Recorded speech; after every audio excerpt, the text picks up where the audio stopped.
Good day, lovely viewers. Welcome to Ultimate Fanfiction.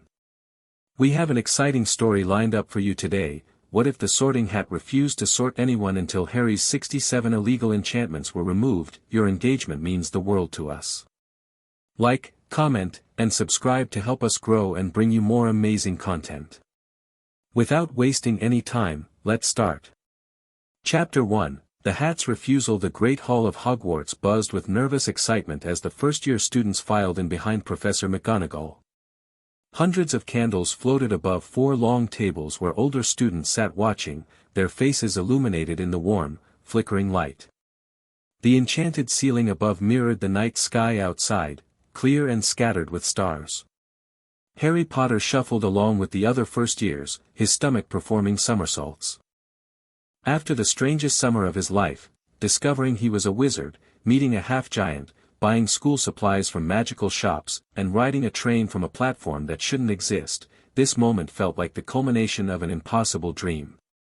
Beside him, a gangly red-headed boy named Ron whispered about which house they might be sorted into, while a bushy-haired girl on his other side recited spells under her breath. "It's bewitched to look like the sky outside," the girl, Hermione, was saying, gesturing to the ceiling. "I read about it in Hogwarts, a history." Harry nodded absently, his attention drawn to the high table where the professors sat watching them. His eyes met those of an old wizard with a long silver beard and half-moon spectacles, Albus Dumbledore, the headmaster. The old wizard gave him a slight nod that sent an inexplicable shiver down Harry's spine. At the front of the hall stood a four-legged stool, atop which sat a pointed wizard's hat, patched, frayed, and extremely dirty.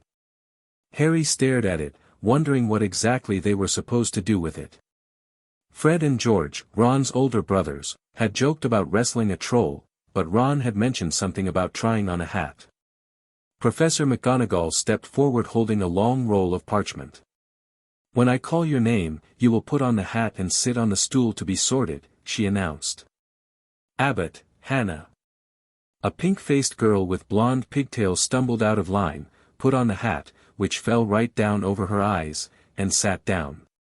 A moment's pause. "Hufflepuff," shouted the hat. The table on the right cheered as Hannah went to sit with them. Harry watched as student after student approached the stool, placed the ancient hat on their head, and was assigned to one of the four houses. With each sorting, his nervousness grew, a strange tingling sensation creeping up from his toes to his fingertips. "Granger, Hermione." Hermione almost ran to the stool and jammed the hat eagerly on her head. "Gryffindor," shouted the hat after a brief moment of deliberation.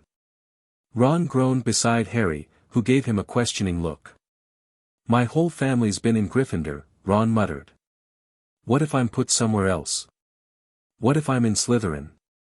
"The hat seems to take your choice into account," Harry whispered back, remembering what Hagrid had told him about wizards going bad in Slytherin.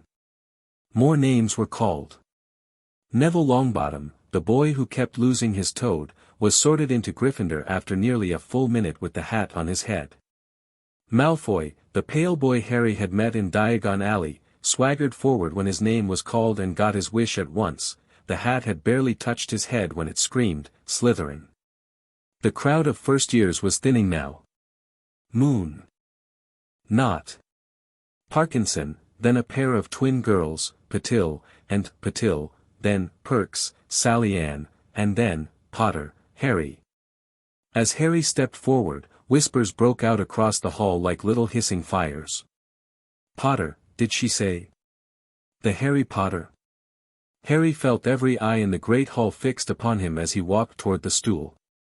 The last thing he saw before the hat dropped over his eyes was the hall full of people craning to get a good look at him. The next second he was looking at the black inside of the hat, waiting. But instead of the small voice in his ear that the other students had evidently heard, there was nothing. Just silence. 10 seconds passed. Then 20. The quiet murmuring of the crowd grew louder as the pause stretched uncomfortably long. Suddenly, the hat twitched on Harry's head, and then, to everyone's astonishment, it began to rise, lifting itself off his head. It hovered in mid-air before him, its rip of a mouth twisted in what could only be described as a grimace. "I cannot sort this student," the sorting hat bellowed, its voice echoing through the stunned great hall. "Nor shall I sort any other until the 67 illegal enchantments placed upon Harry Potter are removed." A moment of shocked silence followed, then the hall erupted. Students jumped to their feet, voices clamoring over one another. At the high table, the teachers rose as one, expressions ranging from disbelief to alarm. Professor McGonagall rushed forward, her face pale. "What is the meaning of this?" she demanded, addressing the hat directly. The sorting hat twisted in the air, its point bending toward the high table. "I am bound by magic older than the founders themselves to ensure that each student who comes to Hogwarts is sorted according to their true nature. This boy," it tilted toward Harry, who sat frozen on the stool, "has been so thoroughly enchanted, cursed, and magically altered that I cannot determine his true nature. 67 separate magical influences, many of them illegal, have been woven into his very being. I refuse to sort any student until this grievous violation of magical law and ethics is addressed." Harry felt the blood drain from his face. The whispering had turned into a roar of voices, with hundreds of eyes fixed on him. He wanted nothing more than to disappear, to wake up and find this was all some bizarre nightmare. Enchantments? On him? He didn't even know what that meant. Professor Dumbledore had come around the high table and approached with surprising speed for a man of his years. "This is most irregular," he said, his voice calm but carrying a note of tension Harry had not heard before. "In all my years at Hogwarts, the sorting hat has never refused to complete the ceremony. And in all my centuries at Hogwarts, I have never encountered a child so thoroughly enchanted," the hat retorted. "Some of these magics are dark indeed, Headmaster. Others bear your own magical signature." A collective gasp swept through the hall.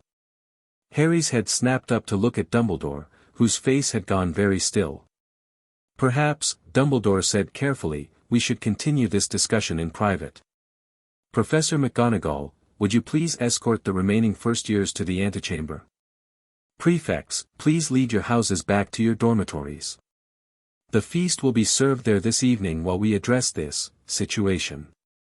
"But Albus," Professor McGonagall began, her voice taut with concern, "the sorting will continue tomorrow, after we have resolved this matter," Dumbledore finished firmly.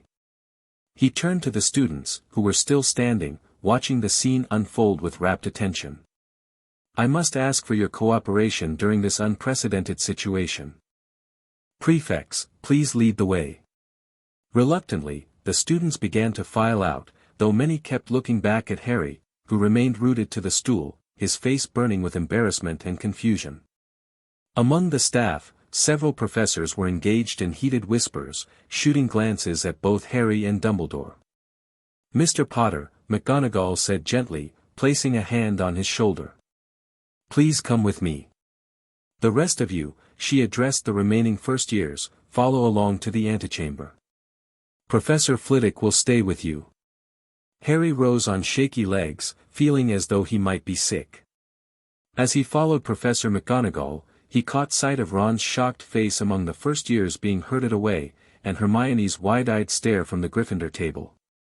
Malfoy, at the Slytherin table, wore a smirk that made Harry's insides twist with anger and humiliation. Professor McGonagall led Harry through a side door and up several flights of stairs, finally stopping before a large stone gargoyle. "Chocolate frog," she said, and the gargoyle leapt aside, revealing a spiral staircase that moved upward like an escalator. "This is the entrance to the headmaster's office, Mr. Potter. Several of the professors will be joining us shortly to address this situation."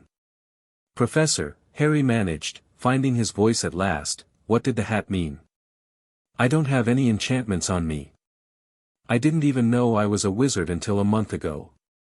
McGonagall's expression softened slightly, though worry still creased her brow. "That, Mr. Potter, is precisely what concerns me. If what the sorting hat says is true, and I have never known it to lie, then these enchantments were placed upon you without your knowledge or consent, which is indeed illegal in wizarding law. They reached the top of the staircase and entered a circular room filled with strange silver instruments that whirred and emitted little puffs of smoke. Portraits of witches and wizards lined the walls, their occupants all awake and watching with undisguised interest. A magnificent red and gold bird sat on a perch near the desk, regarding Harry with intelligent eyes. "That's Fawkes, the headmaster's phoenix," McGonagall explained, following Harry's gaze. "Please, have a seat. Professor Dumbledore will be here momentarily with the others." Harry sank into one of the chairs before the large desk, his mind racing. 67 enchantments. What did that even mean? And why had the hat said some of them bore Dumbledore's magical signature? The door opened, and Professor Dumbledore entered, followed by a hook-nosed professor with greasy black hair whom Harry recognized from the high table, a tiny professor who must be Flitwick, a round, motherly witch with dirt on her robes, and a witch wearing nurse's robes.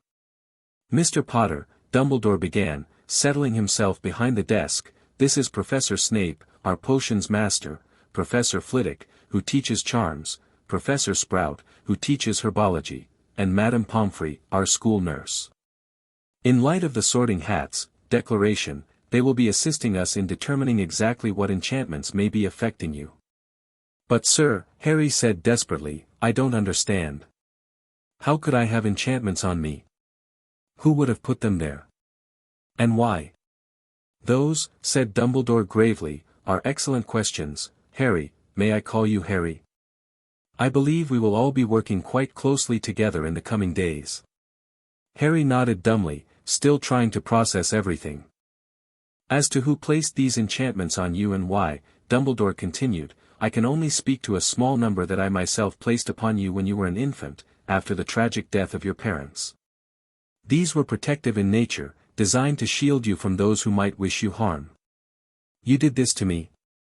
Harry asked, a strange mixture of betrayal and confusion washing over him. "Some protections, yes," Dumbledore admitted. "Though nowhere near 67 enchantments. The majority of these are unknown to me and of great concern." Professor Snape stepped forward, his black eyes fixed on Harry with an intensity that made him uncomfortable. "The boy should be examined immediately," he said curtly. "If dark magic has indeed been worked upon him, every moment counts."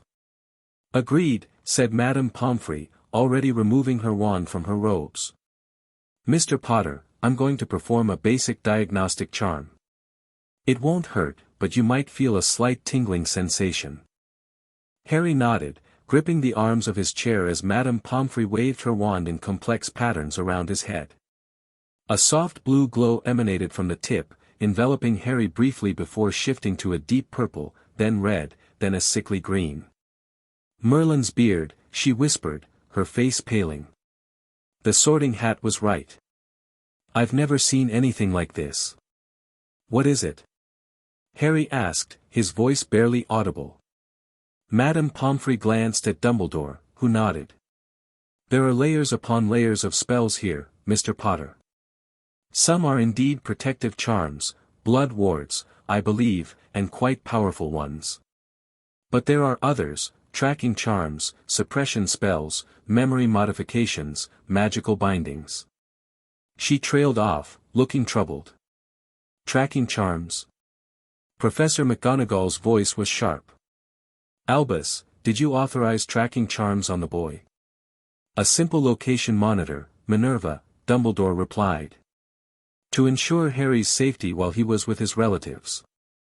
But these others you mention, Poppy, these are not my work." Professor Flitwick had been circling Harry, his wand emitting a soft golden light. "Most concerning," he squeaked.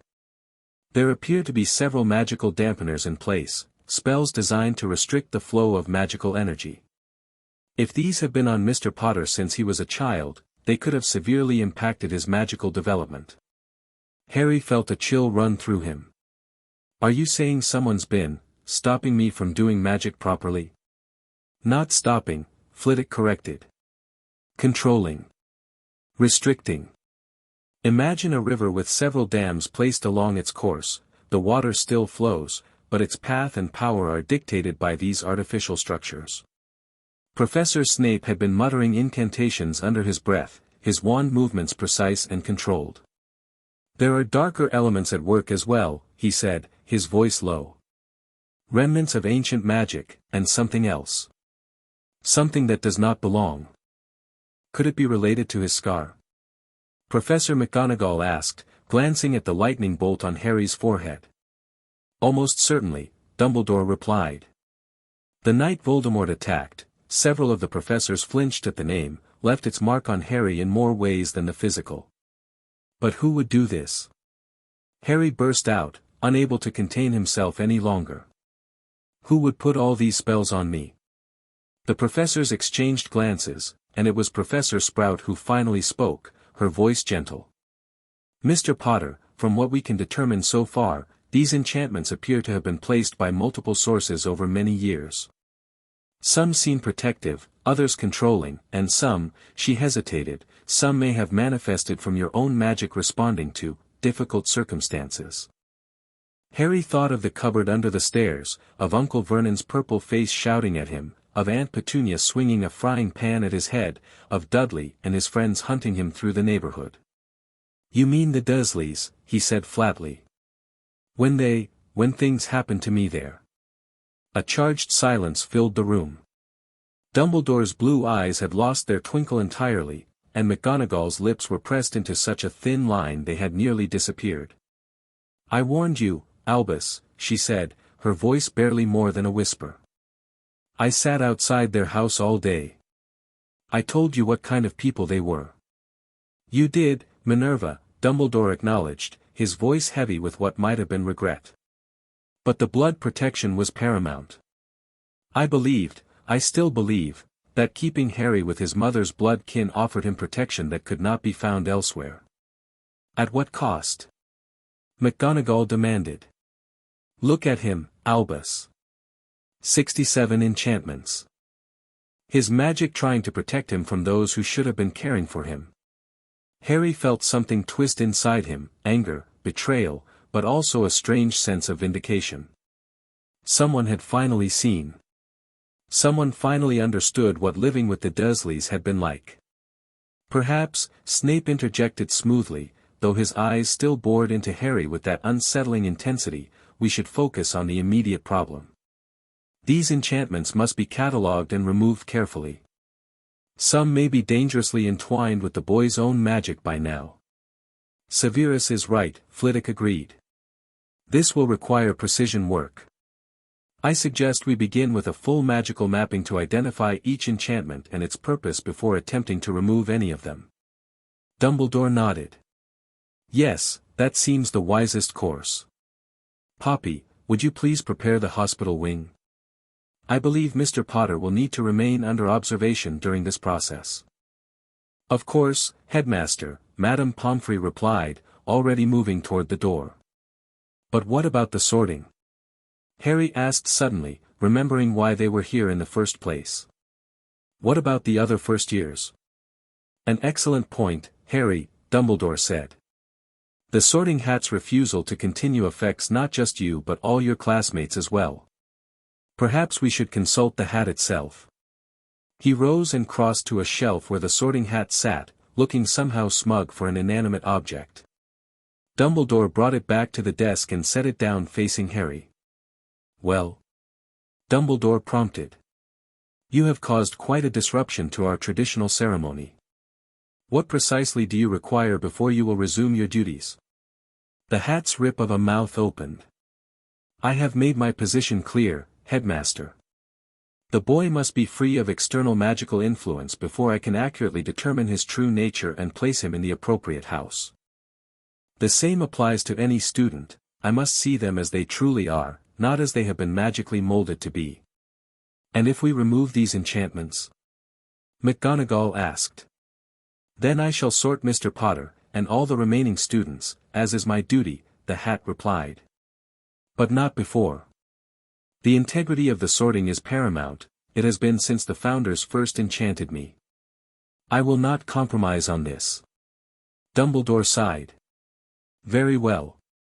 It seems we have no choice but to proceed with identifying and removing these enchantments before the sorting can continue." He turned to Harry. "I must ask for your patience, Harry. This process may take some time, and it may at times be uncomfortable. But I assure you, we will do everything in our power to restore you to your natural state." Harry's mind was spinning. His natural state? What did that even mean? Who was he beneath 67 layers of enchantment? Would he even recognize himself once they were gone? What about the other students? He asked again. "It's not fair that they have to wait because of me." "A commendable concern for your classmates, Mr. Potter," McGonagall said, her expression softening slightly. "But the Sorting Hat's decision is final. Until your situation is resolved, I'm afraid all the first years will need to be housed temporarily. We could place them in the guest quarters near the Hufflepuff dormitories," Professor Sprout suggested. "They're rarely used, but always kept ready." "An excellent suggestion, Pomona," Dumbledore agreed. "Please make the arrangements. Phileas, perhaps you could assist in creating some temporary accommodations suitable for our young guests." Professor Flitwick nodded enthusiastically. "Of course. I've been working on some fascinating spatial expansion charms that would be perfect for this situation." As the professors discussed logistics, Harry sat silently, trying to absorb everything that had happened. Just this morning, he had been so excited about finally finding a place where he belonged, where he might make friends and learn magic. Now he was at the center of a crisis, apparently carrying 67 magical secrets embedded in his very being. "Sir," he said finally, interrupting the professor's discussion. What happens if you can't remove all the enchantments?" The room fell silent again, the weight of the question hanging in the air. It was Snape who answered, his voice surprisingly lacking its usual edge. "Magic always leaves traces, Potter. But traces can be followed, understood, and ultimately undone. However complex these enchantments may be, they are not beyond the capabilities of the wizards and witches in this room." It was, in a strange way, reassuring, though Harry wasn't sure why Snape's opinion should matter to him at all. "Severus is right, Harry," Dumbledore added. "Though the process may be lengthy, we will find a way to remove these enchantments safely. In the meantime, I suggest you try to rest. Tomorrow will be a long day." Harry nodded, feeling suddenly exhausted. The adrenaline that had carried him through the shock was wearing off, leaving behind a bone-deep weariness. "Professor McGonagall will escort you to the hospital wing, where Madame Pomfrey will ensure you're comfortable for the night," Dumbledore continued. "The rest of us will begin researching the methods we'll need to safely identify and remove these enchantments." "What about my trunk? My things?" Harry asked. "I'll have them brought up," McGonagall assured him. As Harry rose to follow her out, Dumbledore called after him. "Harry, one moment." The old wizard's face was grave, his blue eyes searching. "I want you to know that whatever we discover in the course of removing these enchantments, you are not to blame. Magic worked upon you without your knowledge or consent is never your responsibility." Harry nodded, not trusting himself to speak. He followed Professor McGonagall out of the office and down the spiral staircase, his mind still reeling with questions. The corridors were mercifully empty as they made their way to the hospital wing, the other students having been sent to their dormitories. McGonagall walked beside him in silence for several minutes before speaking. "I want to apologize, Mr. Potter," she said finally, her voice uncharacteristically soft. "For what, Professor?" "I objected to your placement with those muggles," she said. "I watched them all day before you were brought there as a baby. I told Albus they were the worst sort of muggles imaginable. But I deferred to his judgment in the end. Perhaps if I had been more insistent." Harry looked up at her stern face, surprised to see genuine regret there. "You couldn't have known," he said awkwardly. "Perhaps not the extent of it," she agreed. "But I knew enough to have serious doubts. In any case, what's done is done. Our focus now must be on removing these enchantments and ensuring your well-being going forward." They reached the hospital wing, where Madame Pomfrey was already bustling about, preparing a bed and arranging various potions and instruments on a nearby table. "Here we are, Mr. Potter," she said, gesturing to the bed. "I've laid out some pajamas for you. Once you've changed, I'll need to perform a few more detailed diagnostic spells." "I'll leave you in Poppy's capable hands," McGonagall said. "Try to get some rest, Mr. Potter. I'll check on you in the morning." As she turned to leave, Harry called after her. "Professor? Could you tell Ron Weasley that I'm okay? And maybe explain what's happening? He was the first friend I made here." Something flickered across McGonagall's face, surprise, perhaps, or approval. "I'll see to it, Mr. Potter. Good night." Left alone with Madame Pomfrey, Harry changed into the pajamas behind a screen and climbed into the hospital bed. The nurse approached with her wand ready. "This won't hurt," she assured him, "but it will take some time. I need to create a complete magical profile to help the professors identify each enchantment." She began weaving complex patterns with her wand, muttering incantations under her breath. Glowing symbols appeared in the air above Harry, shifting and changing as her spells worked. Some glowed blue or green, while others pulsed with angry red light or oozed a sickly yellow. "My word," she murmured, her concentration never breaking even as surprise colored her voice. "The complexity is remarkable. Some of these are layered, one atop another, while others are woven together like a tapestry." "Is that bad?" Harry asked tentatively. "Not bad, precisely," she replied, still working. "But extremely unusual. And potentially dangerous to remove incorrectly. These will need to be untangled with the greatest care." Harry watched the symbols dancing above him, wondering which ones represented Dumbledore's protections, which had come from the night his parents died, and which had formed from his own magic trying to shield him from the Dursleys. The thought that his own power had been working all these years, even without his knowledge, was strangely comforting. "There," Madame Pomfrey said finally, flicking her wand one last time. The symbols condensed into a glowing orb that she directed into a crystal phial. "This contains the magical signature of each enchantment. The professors can study it without subjecting you to hours more of examination." She handed Harry a small goblet filled with purple liquid. "Dreamless sleep potion," she explained. "You've had quite a shock today, Mr. Potter. This will ensure you rest properly." Harry took the goblet but hesitated. "Madame Pomfrey, if these enchantments are removed, will I still be me? Or will I be someone else?" The nurse's face softened. "You'll be yourself, Mr. Potter. Your true self, without the interference of magic meant to change or control you. Think of it like removing a heavy cloak you've been forced to wear all your life. You'll still be you, just lighter, freer to move as you choose." It was a comforting thought. Harry nodded and drank the potion in one gulp. It tasted faintly of lavender and something bitter he couldn't identify. Almost immediately, a pleasant heaviness began to spread through his limbs. "Rest now," Madame Pomfrey said, taking the empty goblet. "Tomorrow will be soon enough to begin the work." Harry's last thought before sleep claimed him was a question: who would he be when he woke up? In the great hall, confusion reigned among the remaining first years who had been gathered in the antechamber. Professor Flitwick stood on a chair, trying to maintain order as dozens of 11-year-olds peppered him with questions. "What's happening to Harry Potter? Why won't the hat sort us? Are we going to be sent home? Children, please." Flitwick squeaked, raising his hands for silence. "I understand your confusion, but I must ask for your patience. An unusual magical situation has arisen that requires the staff's immediate attention. You will all be sorted properly once this matter is resolved." "But what about tonight?" asked a tall black boy. "Where will we sleep?" "Excellent question, Mr. Thomas. Dean Thomas.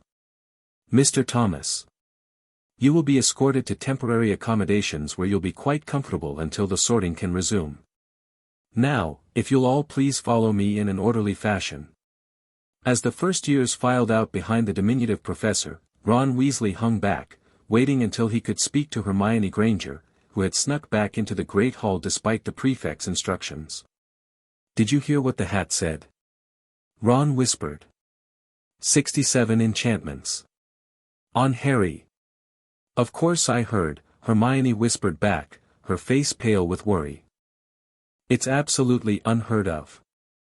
I've read about illegal enchantments in modern magical legal theory. They're classified as an assault in wizarding law. But who would do that to Harry?" Ron asked. "And why?" Hermione bit her lip. "I don't know. But did you notice how the hat said some of them were placed by Dumbledore himself? That's really serious. The headmaster admitting to placing illegal enchantments on a student." "Dumbledore wouldn't do anything bad," Ron said defensively. "My dad says he's the greatest wizard alive. He must have had a good reason." "Even the greatest wizards can make mistakes," Hermione replied. "Or do questionable things for what they think are good reasons." Their whispered conversation was interrupted by the return of Professor McGonagall, who fixed them with a stern look. "Miss Granger, I believe the Gryffindor prefects were instructed to escort all students to their dormitories. Mr. Weasley, you should be with the other first years." "Please, Professor," Ron said quickly. "Harry asked me to tell me what's happening. He said I'm his friend." Something in McGonagall's expression shifted.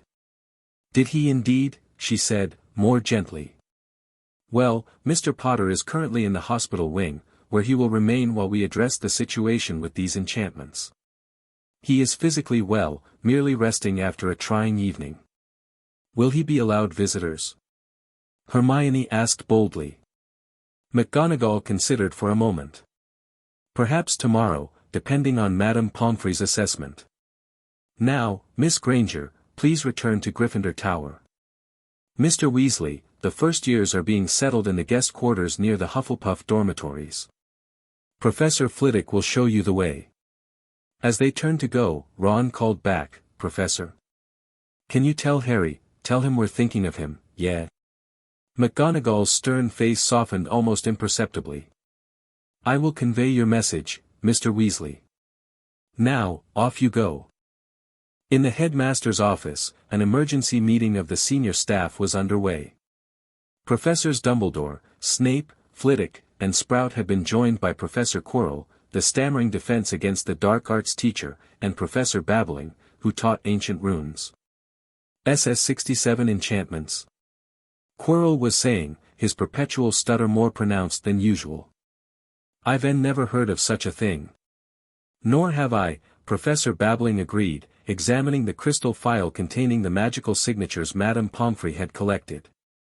"The complexity is astounding. Some of these rune structures date back to pre-Roman Britain, while others appear to be modern innovations. And the way they interact, it's like nothing I've ever seen." Dumbledore sat behind his desk, his fingers steepled beneath his chin.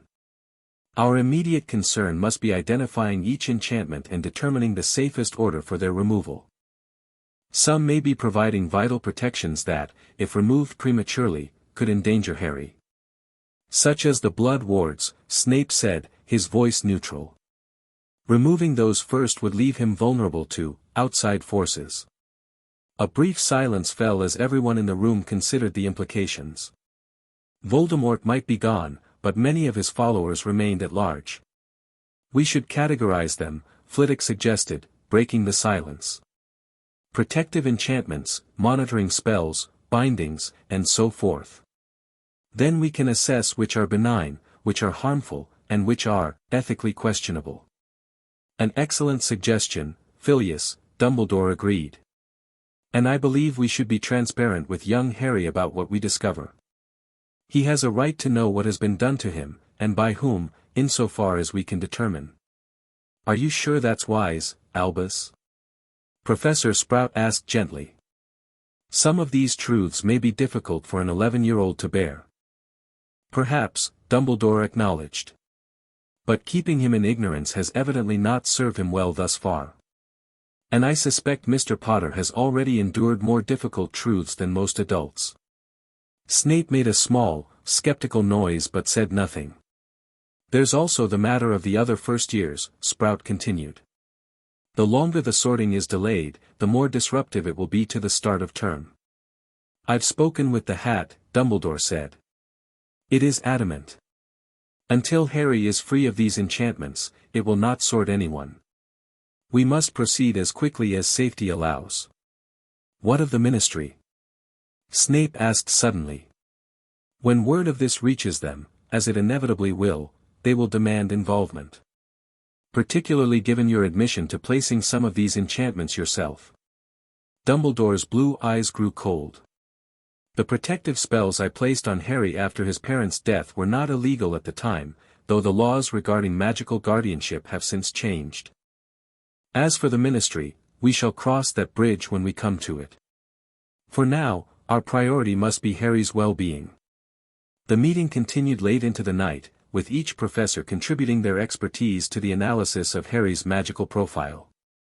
By the time they adjourned in the early hours of the morning, they had identified 23 of the 67 enchantments and developed a preliminary plan for removing the first 5, all simple monitoring charms that posed no risk to Harry's safety or magical stability when removed. Harry woke the next morning feeling oddly refreshed. The dreamless sleep potion had done its work well. For the first time in years, he had slept without a single nightmare. Sunlight streamed through the high windows of the hospital wing, and for a moment, he forgot the events of the previous evening. Then it all came rushing back, the Sorting Hat's refusal, the revelation of the enchantments, the looks on everyone's faces. He sat up, reaching automatically for his glasses on the bedside table. As he put them on, he noticed Madame Pomfrey approaching with a breakfast tray. "Good morning, Mr. Potter," she said briskly. "How are you feeling today?" "Fine," Harry replied automatically, then reconsidered. "Actually, good. I slept really well." "The potion does its job," she said, setting the tray across his lap. "Eat up now. The professors will be here soon to begin the first phase of removing those enchantments." Harry looked down at the tray, porridge with honey, toast, scrambled eggs, and a tall glass of pumpkin juice. Despite his nerves, he found he was ravenous and began to eat with enthusiasm. He was just finishing when the door to the hospital wing opened and Professors Dumbledore, McGonagall, Flitwick, and Snape entered. They approached his bed with varying expressions, Dumbledore's calm and reassuring, McGonagall's concerned, Flitwick's excited, and Snape's inscrutable. "Good morning, Harry," Dumbledore said warmly. "I trust you slept well." Harry nodded, setting aside his empty juice glass. "Yes, sir. Madame Pomfrey gave me a potion." "Excellent. Well, we have been hard at work analyzing the enchantments identified by the Sorting Hat. We've managed to identify 23 of them so far, and we believe we can safely begin removing the first 5 today." What kind of enchantments are they?" Harry asked hesitantly. Dumbledore glanced at the other professors before answering. "The 5 we plan to remove today are all monitoring charms, spells designed to track certain aspects of your life and magical development. 3 were placed by me, I must admit, shortly after you were left with your aunt and uncle. They were meant to alert me if you were in mortal danger, if you left the protection of your relatives home for an extended period, or if your magic manifested in dangerous ways." "And the other 2? Harry pressed.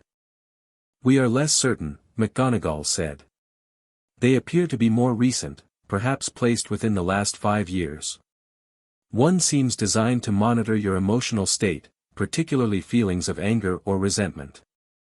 The other tracks your physical location with much greater precision than Dumbledore's charm." Harry felt a chill. "Someone's been watching me. My feelings. Where I go." "So it would seem," Snape said coolly. "The question is who, and to what purpose?"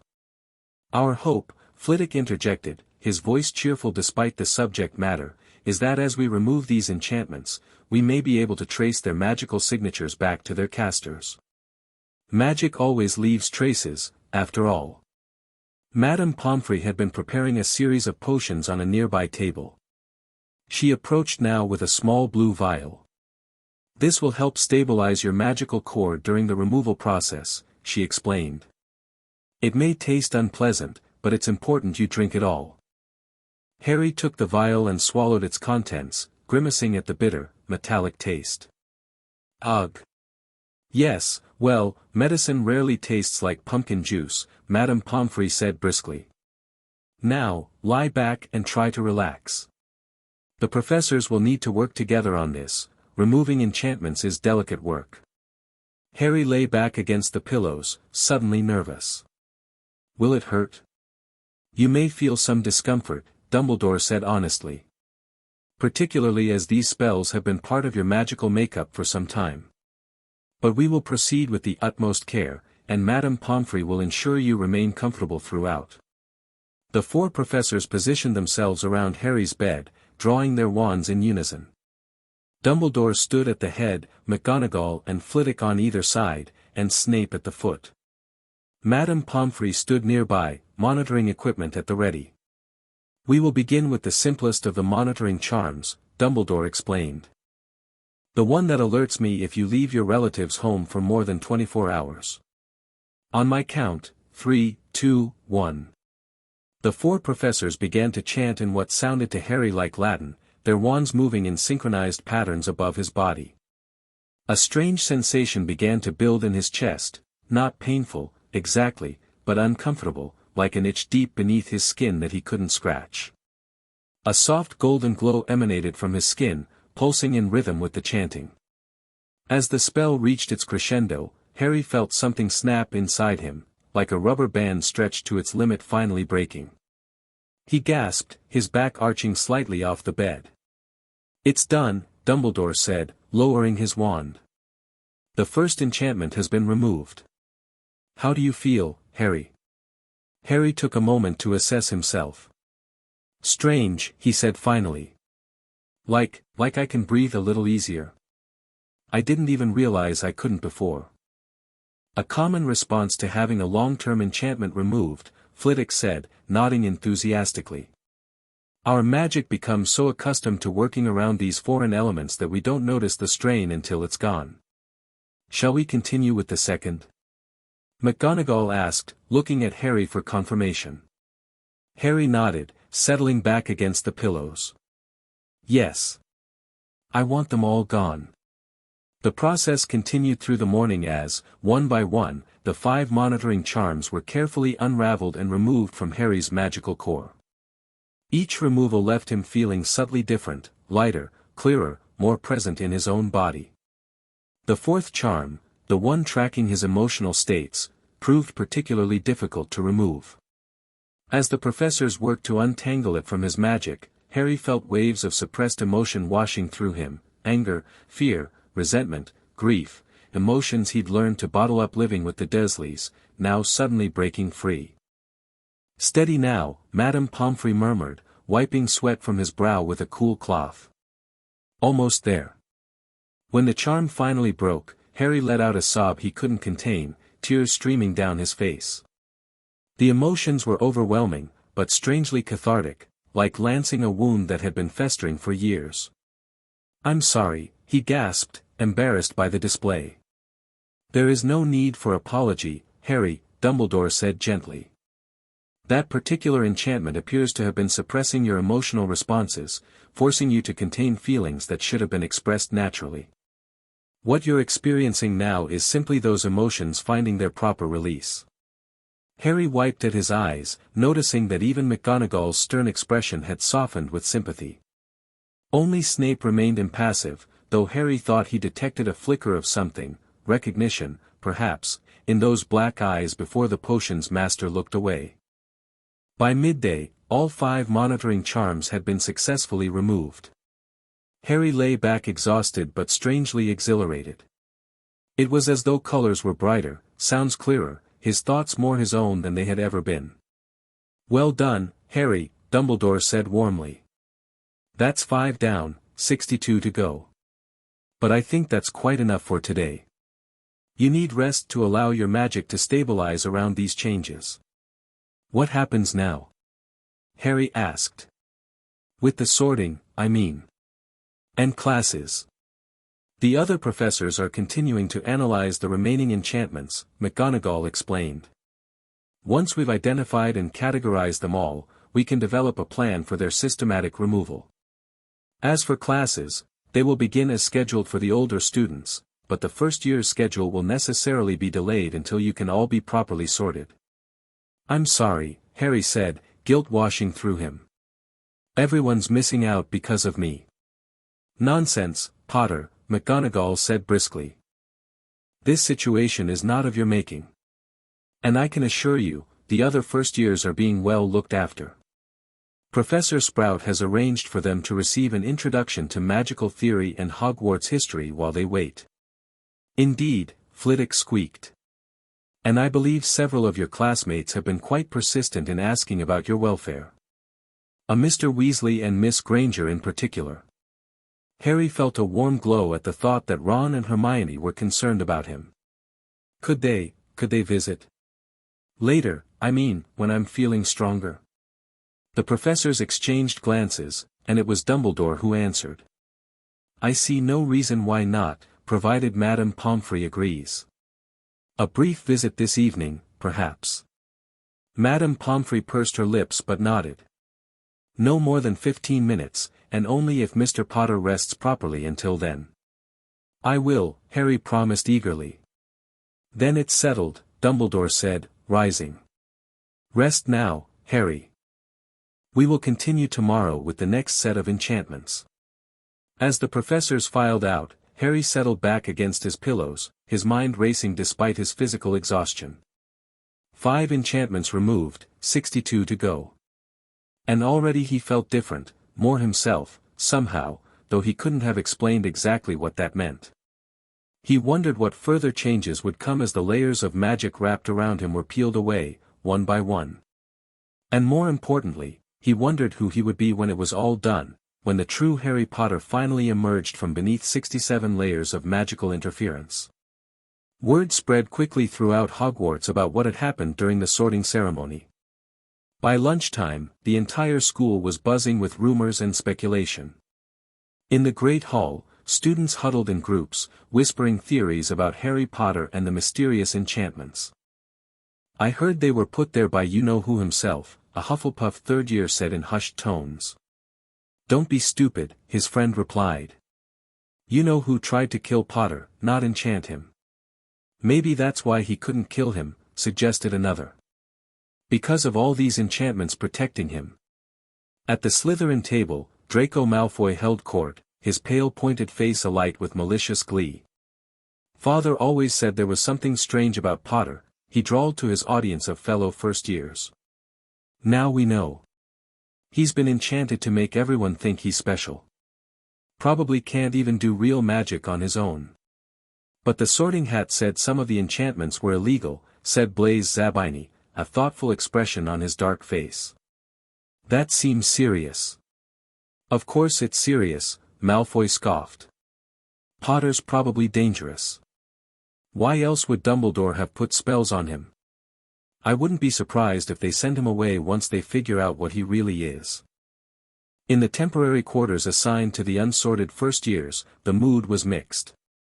Some were irritated at the delay, others worried about what it might mean for their education, and a few were secretly relieved to have a bit more time before being sorted into houses that would define their Hogwarts experience. Ron Weasley sat on his temporary bed, engaged in a game of exploding snap with Neville Longbottom, though his heart wasn't really in it. His mind kept returning to the shocked look on Harry's face when the Sorting Hat had made its announcement. Do you think they'll let us see him? He asked Neville. Harry, I mean. Neville shrugged, his round face concerned. I dunno. Depends how serious it is, I suppose. My gran says messing with someone's magic is really dangerous. McGonagall said he's okay, Ron said. Just in the hospital wing while they sort it out. I hope they fix it soon, Neville said, wincing as the cards exploded in his face. I hate not knowing which house I'll be in. Gran will be so disappointed if I'm not in Gryffindor. The door to their dormitory opened, and Hermione Granger poked her head in. Despite technically being sorted into Gryffindor, she'd been allowed to visit the unsorted first year since she couldn't yet move into Gryffindor Tower without a password. "Professor McGonagall's just told me we can visit Harry this evening," she announced without preamble. "After dinner. But only for 15 minutes. Ron jumped up, scattering the remaining cards. "Really? Brilliant. How is he? Did she say?" "She said he's tired but doing well," Hermione replied, entering the room fully. "Apparently they've removed 5 of the enchantments already, but there are still 62 to go. It's going to take days, maybe weeks." "Blimey," Ron whispered. "Who'd you reckon put them all on him?" "That's what everyone's trying to figure out," Hermione said, sitting on the edge of Ron's bed. "Some of them were placed by Dumbledore himself, he admitted that much. Protective spells, after Harry's parents were killed. But the others?" She shrugged. "Nobody seems to know." "Do you think," Neville began hesitantly, then stopped. "What?" Ron prompted. "Well, do you think some of them might be from you-know-who? From when he tried to kill Harry as a baby?" A charged silence followed this suggestion. It was something Ron had wondered himself but hadn't wanted to voice. "It's possible," Hermione said finally. "The magical backlash from the killing curse rebounding, it could have left all sorts of magical residue. I've read about cases where powerful dark magic leaves traces that last for decades." "Bloody hell," Ron muttered. "No wonder the Sorting Hat's making such a fuss." Their conversation was interrupted by a knock at the door. Professor Flitwick entered, carrying a stack of books. "Good afternoon, students," he squeaked cheerfully. "I thought you might appreciate some reading material while you wait for the sorting to resume. These are some introductory texts on magical theory that might help you prepare for your classes once they begin." He set the books on a nearby table, then turned to the 3 of them with a knowing smile. "And I understand you'll be visiting Mr. Potter this evening. Please convey my best wishes for his continued recovery." "We will, Professor," Hermione promised, already eyeing the books with interest. After Flitwick left, Ron flopped back on his bed with a groan. "More books. That's his idea of cheering us up while we're stuck here." "Knowledge is never wasted, Ronald," Hermione said primly, already reaching for the top book. "Besides, don't you want to know what kinds of enchantments might have been placed on Harry? This could help us understand." "I suppose," Ron conceded. "But I'd rather just ask Harry himself tonight." In the hospital wing, Harry had dozed through most of the afternoon, his body recovering from the magical strain of having the 5 enchantments removed.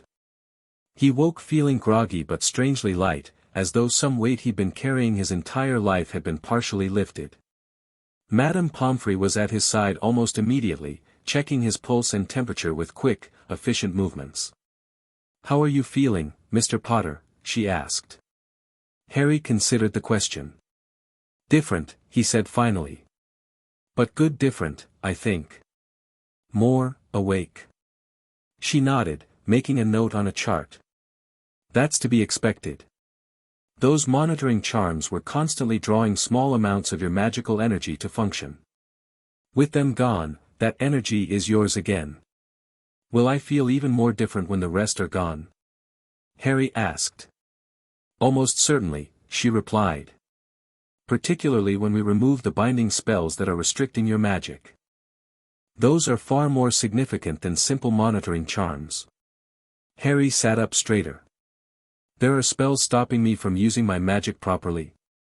Madame Pomfrey hesitated, clearly weighing how much to tell him. "There appear to be several different types of binding spells among the enchantments we've identified," she said finally. "Some seem designed to prevent accidental magic, not uncommon for magical children raised in Muggle environments. Others are more selective. They seem to be targeting specific types of magic, though we're still working to determine exactly which ones." "But why would anyone do that?" Harry asked, bewildered. "Why stop me from using magic? Especially if they knew I was living with Muggles who hated anything magical." "That, Mr. Potter, is precisely what we're trying to determine, she said grimly. Now, I understand you have visitors coming after dinner. If you feel up to it, I suggest you wash and change into fresh pajamas. I've had your trunk brought up, it's just there. She gestured to Harry's school trunk, which had been placed at the foot of his bed. Harry nodded his thanks, and once Madame Pomfrey had returned to her office, he climbed carefully out of bed. His legs felt oddly shaky, as though he'd been ill for days rather than just having a few spells removed. He made his way to the small bathroom attached to the hospital wing and splashed cold water on his face, staring at his reflection in the mirror. Did he look different? His green eyes seemed brighter somehow, more alert. Or was he just imagining it? He ran a hand through his perpetually messy black hair, revealing the lightning bolt scar on his forehead. According to Dumbledore, that scar was connected to at least some of the enchantments placed upon him. What secrets did it hide? After changing into the clean pajamas Madame Pomfrey had provided, Harry returned to his bed and opened his trunk, rummaging through it until he found the small bag of wizard money he'd brought from his Gringotts vault. He counted out a few sickles and set them aside, then closed the trunk again. He wasn't sure if there was anywhere to buy anything at Hogwarts, but if there was, he wanted to get something for Ron and Hermione to thank them for visiting. Dinner arrived on a tray shortly after, roast chicken, mashed potatoes, peas, and treacle tart for dessert. Harry ate with more appetite than he'd had in years, surprising himself with how quickly he emptied the plate. Maybe having those monitoring charms removed had affected more than just his magic. As he was finishing his dessert, the door to the hospital wing opened, and Madame Pomfrey ushered in Ron and Hermione. Ron looked around curiously, while Hermione's face was a mask of concern. "Harry," she exclaimed, rushing to his bedside. "Are you all right? We've been so worried." "I'm fine," Harry assured her, feeling suddenly self-conscious in his pajamas. "Better than fine, actually. They've already removed 5 of the enchantments." "Blimey," Ron said, pulling up a chair beside the bed. "What was it like? Did it hurt?" "Not exactly," Harry said, trying to find the words to describe the sensation. "It felt strange. Like something was being pulled out of me. But afterward I felt lighter, clearer. Like I could think better." "That makes sense," Hermione said, taking the chair on the other side of the bed. "Enchantments that affect the mind or emotions can blur your thinking. I've been reading about it this afternoon."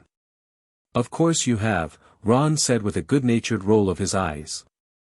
"So, what kind of enchantments were they?" "The ones they took off." Harry explained about the monitoring charms, Dumbledore's 3 and the 2 unknown ones that tracked his emotions and location. "That's creepy," Ron said with a shudder. "Someone watching your feelings. Where you go. Who'd do something like that?" "That's what the professors are trying to figure out," Harry said. "They said as they remove more enchantments, they might be able to trace them back to whoever cast them. I wonder if that's why the Sorting Hat made such a public announcement," Hermione mused.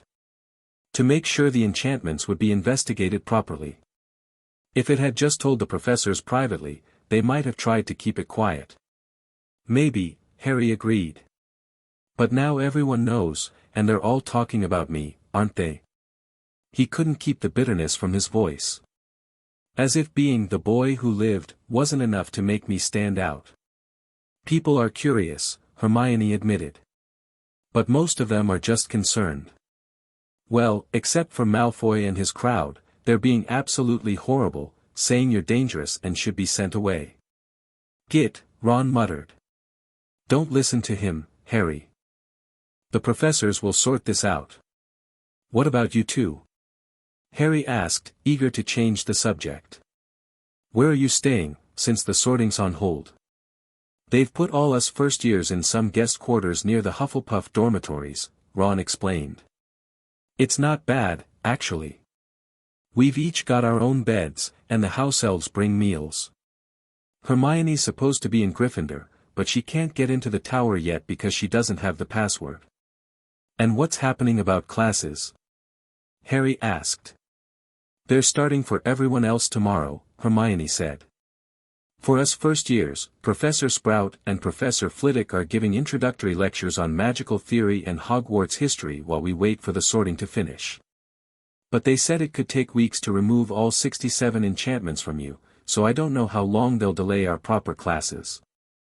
I'm sorry, Harry said, guilt washing over him again. Everyone's school year is getting messed up because of me. Don't be thick, Ron said firmly. It's not your fault someone put all these spells on you without asking. Besides, delaying a few classes isn't the end of the world. Ronald's right, Hermione agreed, surprising both boys with her use of Ron's full name. If anything, it gives us more time to prepare. And your health and well-being are far more important than starting classes on schedule. Harry felt a warm glow of gratitude. Having friends who stood by him was still such a new experience that each instance of support felt like a precious gift. Thanks, he said simply. For coming to see me. And for, not thinking I'm some kind of freak because of all this. You're not a freak, Harry, Hermione said fiercely. You're a victim. Someone's been tampering with your magic without your consent, and that's magical assault. It's a serious crime. Even if one of those someones is Dumbledore? Harry asked quietly. A tense silence followed this question. It was Ron who finally broke it. Look, he said slowly, my dad always says Dumbledore's the greatest wizard alive. But even great wizards can make mistakes. Or do things that seem right at the time but turn out to be wrong later. Exactly, Hermione agreed. And the fact that he's admitted to placing some of the enchantments and is helping to remove them now suggests he recognizes that they're no longer appropriate, whatever his reasons were at the time. Their conversation was interrupted by Madame Pomfrey, who emerged from her office with a pointed look at the clock. 5 more minutes, she announced. Mr. Potter needs his rest. Once she'd returned to her office, Harry leaned forward, lowering his voice. Listen, can you two do something for me? Can you try to find out what the other students are saying? About me, about the enchantments, all of it. The professors won't tell me everything, but I need to know. Of course, Hermione said immediately. I've been taking notes already. Most of it's just silly rumors, but some people have interesting theories. And Madame Pomfrey said there are spells binding my magic, Harry continued. Stopping me from using certain kinds of magic. If you come across anything about magical bindings in the library, could you let me know? We'll look, Ron promised. Fred and George might know something too. They're always finding out stuff they're not supposed to know. Thanks, Harry said, relieved to have allies in this strange situation. And listen, be careful, okay? If someone put all these enchantments on me, they might not be happy that they're being removed. Hermione's eyes widened. You think you might be in danger? We should tell Professor McGonagall, the professors already know, Harry assured her. That's why I'm staying here in the hospital wing instead of with the other first years. But just, keep your eyes open, all right? They both nodded solemnly. Before they could say anything more, Madame Pomfrey reappeared. Time's up, she announced. Mr. Potter needs his rest if he's to be ready for tomorrow's procedures. We'll come back as soon as they let us, Ron promised, standing reluctantly. And I'll bring any books I find that might help explain what's happening, Hermione added. Harry watched them go with mixed emotions, grateful for their support but already feeling alone again in the quiet hospital wing. He settled back against his pillows, his mind racing with questions about the remaining enchantments and what their removal might reveal. As the sun set beyond the windows, casting long shadows across the room, Harry wondered if he'd be more or less alone once all 67 enchantments were gone. Would the real Harry Potter, freed from layers of magical interference, fit better in this world of wizardry? Or would he discover that he didn't belong here any more than he had with the Dursleys? Tomorrow would bring the removal of more enchantments, and with them, perhaps, some answers. For now, Harry closed his eyes, surrendering to the exhaustion that seemed to seep into his very bones. In his dreams, a sorting hat laughed while a faceless wizard cast spell after spell upon a baby with a lightning scar, each one binding him tighter and tighter until he couldn't move at all. Chapter 2, Unraveling the Web. Harry woke to sunlight streaming through the hospital wing's high windows. For a moment, disorientation gripped him. Where was his cupboard's familiar darkness? Then memory flooded back: Hogwarts, the failed sorting, the 67 enchantments. 5 down. 62 to go. He reached for his glasses, noticing his movements felt different, smoother somehow, as if his limbs were responding more precisely to his intentions. Was this another effect of having those monitoring charms removed? "Ah, you're awake," Madame Pomfrey said, bustling over with a tray laden with breakfast. "How are you feeling this morning, Mr. Potter?" Harry considered the question as he sat up. "Better," he decided. "Less foggy." She nodded approvingly. "Your magical aura is already showing signs of realignment. Quite remarkable, really, how quickly young bodies adapt." She set the tray across his lap. "Eat up. The professors will be here shortly to continue the removal process." Harry tucked into his breakfast with enthusiasm. He'd never been allowed to eat his fill at the Dursleys, and the novelty of having as much food as he wanted still hadn't worn off.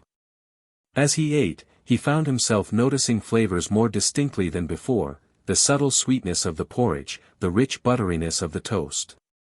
Even the pumpkin juice seemed more vivid on his tongue.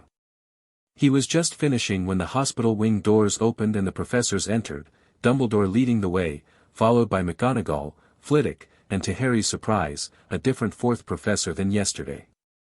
"Good morning, Harry," Dumbledore said warmly. "I trust you slept well after your visitors departed?" "Yes, sir," Harry replied, though he chose not to mention the strange dreams that had disturbed his sleep. "Where's Professor Snape?" "Professor Snape is currently analyzing some of the more complex enchantments we've identified," Dumbledore explained. "In his place today, we have Professor Babbling, our ancient runes expert." The witch in question stepped forward with a friendly nod. She was middle-aged with streaks of silver in her dark hair and intelligent eyes that studied Harry with undisguised fascination.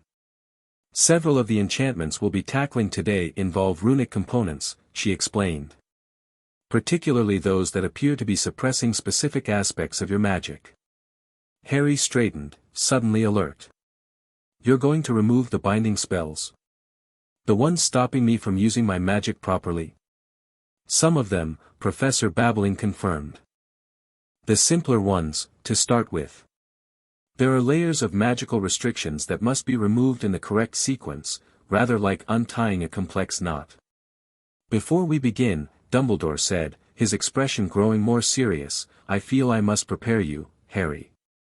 The binding spells are fundamentally different from the monitoring charms we removed yesterday.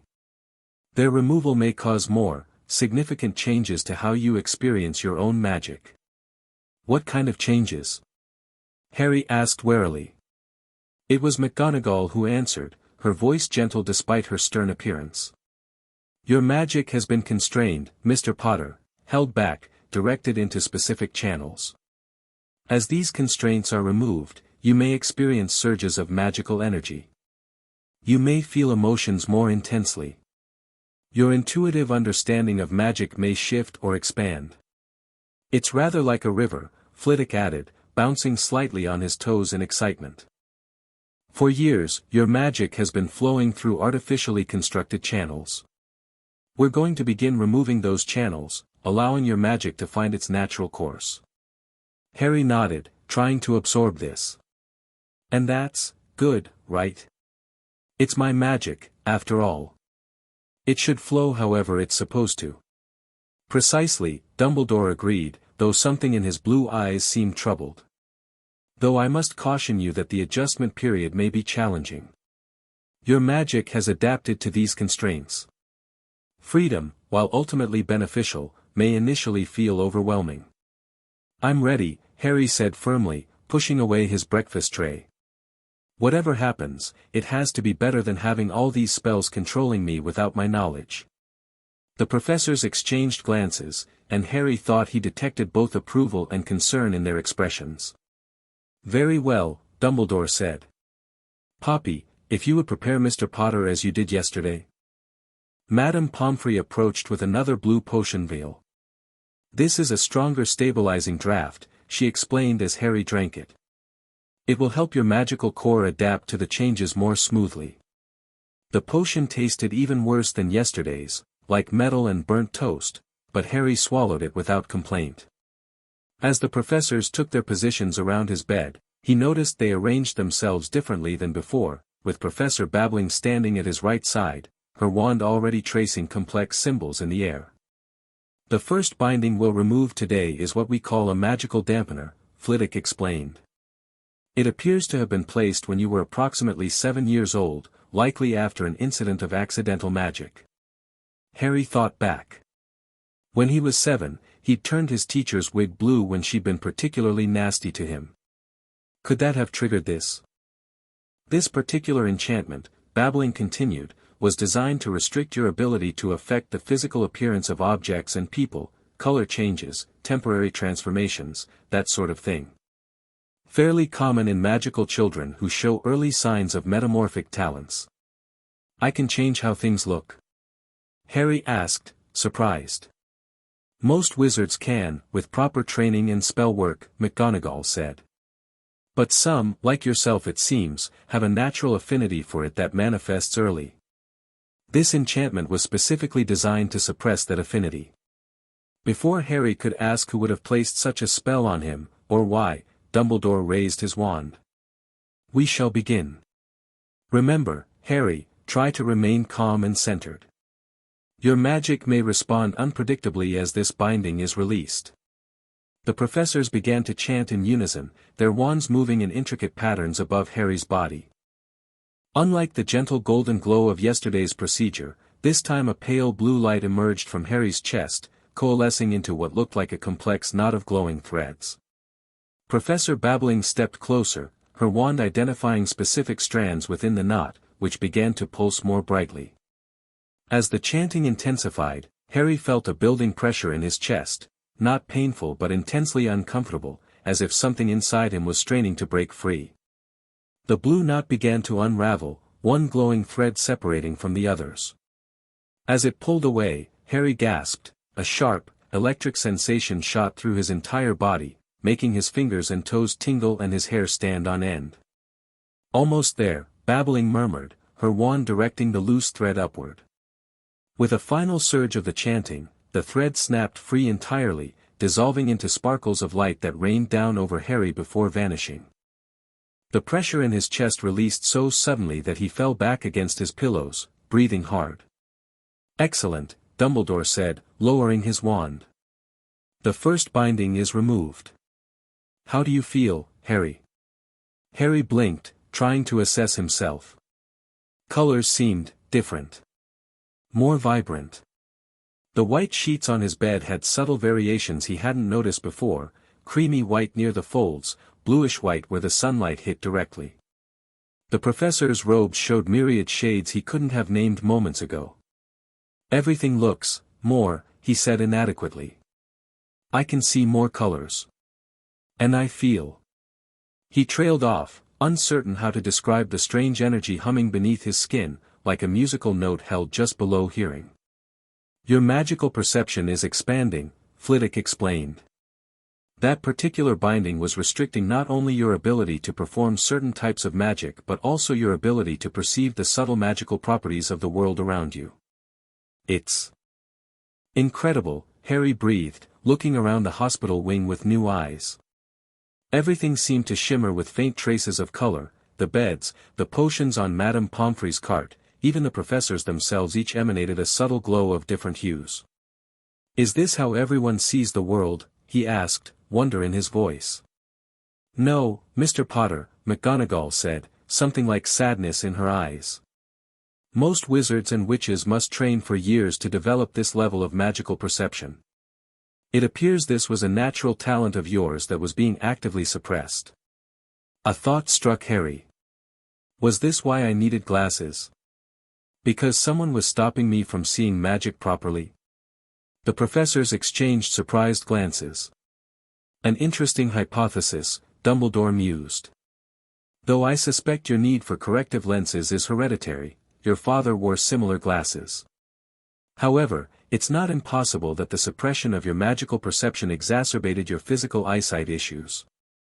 We should continue, Babbling suggested, checking a pocket watch. The next binding is connected to this one, it will be easier to remove while the magical pathways are still open.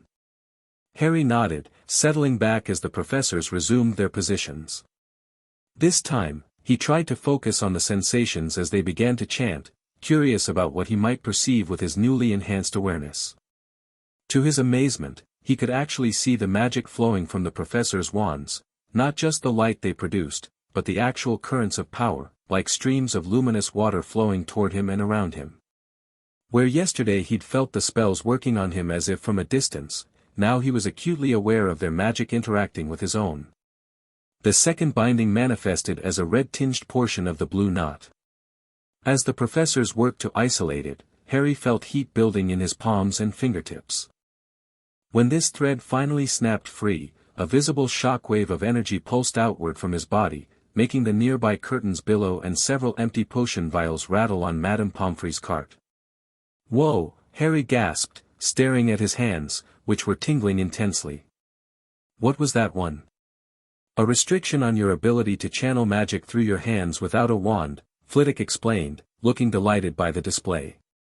"Many young witches and wizards can perform simple wandless magic before they're trained to focus through a wand. This binding was specifically suppressing that ability." Harry cautiously flexed his fingers, which still tingled with energy. "You mean I can do magic without a wand now?" "Simple magic, perhaps," Dumbledore cautioned. "Wandless magic requires tremendous focus and practice, even for those with a natural aptitude. But yes, the potential is now unrestricted." The removal of the third binding followed a similar pattern, though this one manifested as a green strand in the magical knot, and its removal left Harry feeling unusually attuned to the plants in pots along the hospital wing windows. He could sense their slow, patient life energy in a way that was both strange and somehow familiar. An affinity for plant magic, Professor Babbling noted with interest. "Pomona will be pleased. That's 3 herbology students showing strong potential this year." The fourth binding proved more challenging. As the professors isolated a deep purple thread within the knot, Harry began to hear whispers at the edge of his awareness, fragments of thoughts that didn't seem to be his own. "Still not sure about the Pritchard boys' potion, need to check on those second years before lunch," remarkable resilience in his magical core despite these restrictions. With a jolt, Harry realized he was catching glimpses of the professor's thoughts. Before he could mention this alarming development, the purple thread snapped free, and the whispers suddenly intensified to a cacophony of voices that made him cry out and clap his hands over his ears. "Harry!" McGonagall's voice cut through the noise, sharp with concern. "Voices," he gasped. "I can hear everyone. Too many voices." Understanding dawned on the professors' faces. Dumbledore stepped forward, placing a gentle hand on Harry's forehead. "Focus on my voice, Harry," he said calmly. "Only my voice. Picture a door in your mind, and slowly close it against the other sounds." Harry tried to concentrate, imagining a heavy wooden door like the one to Dudley's second bedroom. With tremendous effort, he visualized pushing it closed against the flood of voices. Gradually, the cacophony diminished until only faint murmurs remained at the edge of his awareness. "Good," Dumbledore said softly, removing his hand. "Very good, Harry. It appears we've just removed a binding on your natural legilimency talents." "My what?" Harry asked, still concentrating on keeping that mental door closed. "Legilimency, the magical ability to perceive the thoughts and emotions of others," Dumbledore explained. "It's an extremely rare talent, and one that typically requires years of training to develop safely. It seems you have a natural aptitude that was being suppressed." Harry felt a chill. "I was reading your minds. All of you." "Surface thoughts only," Dumbledore assured him. "True mind reading is a myth. What you experienced were the most immediate thoughts and impressions of those around you. With practice, you'll learn to control this ability, to activate it intentionally rather than experiencing it constantly. But why would someone block this? Harry asked, bewildered. It seems like it could be useful. The professors exchanged troubled glances, and it was Snape who answered as he swept into the hospital wing, his black robes billowing behind him. Because, Potter, an untrained Legilimens is a danger to themselves and others, he said coldly. Constantly bombarded by the thoughts of those around them, unable to distinguish their own thoughts from others, eventually driven to isolation or madness by the endless noise.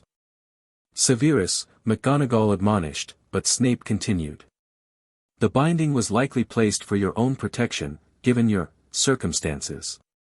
Something in his tone suggested he wasn't merely referring to Harry's living situation with the Dursleys. That's enough for now, I think, Madame Pomfrey interjected, moving to check Harry's pulse. For bindings removed in one session is quite sufficient. Mr. Potter needs rest to integrate these changes. Though Harry was burning with questions, he couldn't deny the bone-deep exhaustion that had settled over him. The effort of closing that mental door against the voices had drained him completely. Very well, Dumbledore agreed. We've made excellent progress today. 9 enchantments removed in total, with 58 remaining. Perhaps after lunch, we can discuss our findings regarding the origins of these enchantments, McGonagall suggested, giving Harry a significant look. Mr. Potter deserves to know what we've discovered. Indeed, Dumbledore said, though Harry thought he detected reluctance in the headmaster's tone. After lunch, then. Rest well, Harry. As the professors filed out, Harry sank back against his pillows, his mind racing despite his exhaustion. Natural talents in metamorphic magic, wandless abilities, plant affinity, and now legilimency, all abilities that someone had deliberately suppressed in him. The question that burned brightest was, why? The great hall buzzed with speculation during lunch. News of Harry Potter's enchantments had spread beyond Hogwarts, several students had received letters from concerned parents that morning, and the Daily Prophet had run a front-page story with the sensational headline, Boy WHO lived magically manipulated, 67 illegal enchantments discovered on Harry Potter. At the Gryffindor table, Hermione pored over the newspaper article while Ron peered over her shoulder. This is awful, she muttered. Listen to this, sources within the ministry question how such extensive magical tampering could have occurred without detection, raising concerns about Dumbledore's oversight of the famous orphan in his care. They're trying to blame Dumbledore for all of it.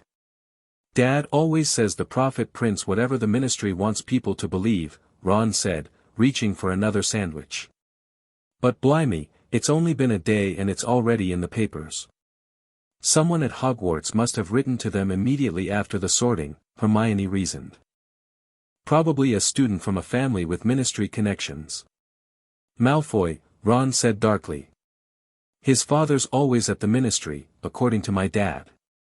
And you saw how he was gloating yesterday. At the Slytherin table, Draco Malfoy was indeed looking extraordinarily pleased with himself, holding court among his housemates with a smug expression. Father says the Board of Governors is calling an emergency meeting, he announced loudly enough for nearby tables to hear. They're demanding answers from Dumbledore about how he allowed Potter to be enchanted right under his nose. Father says it calls his entire leadership into question. But Dumbledore's the one who put some of the enchantments on Potter, Theodore Nott pointed out. Exactly, Malfoy said with a cold smile.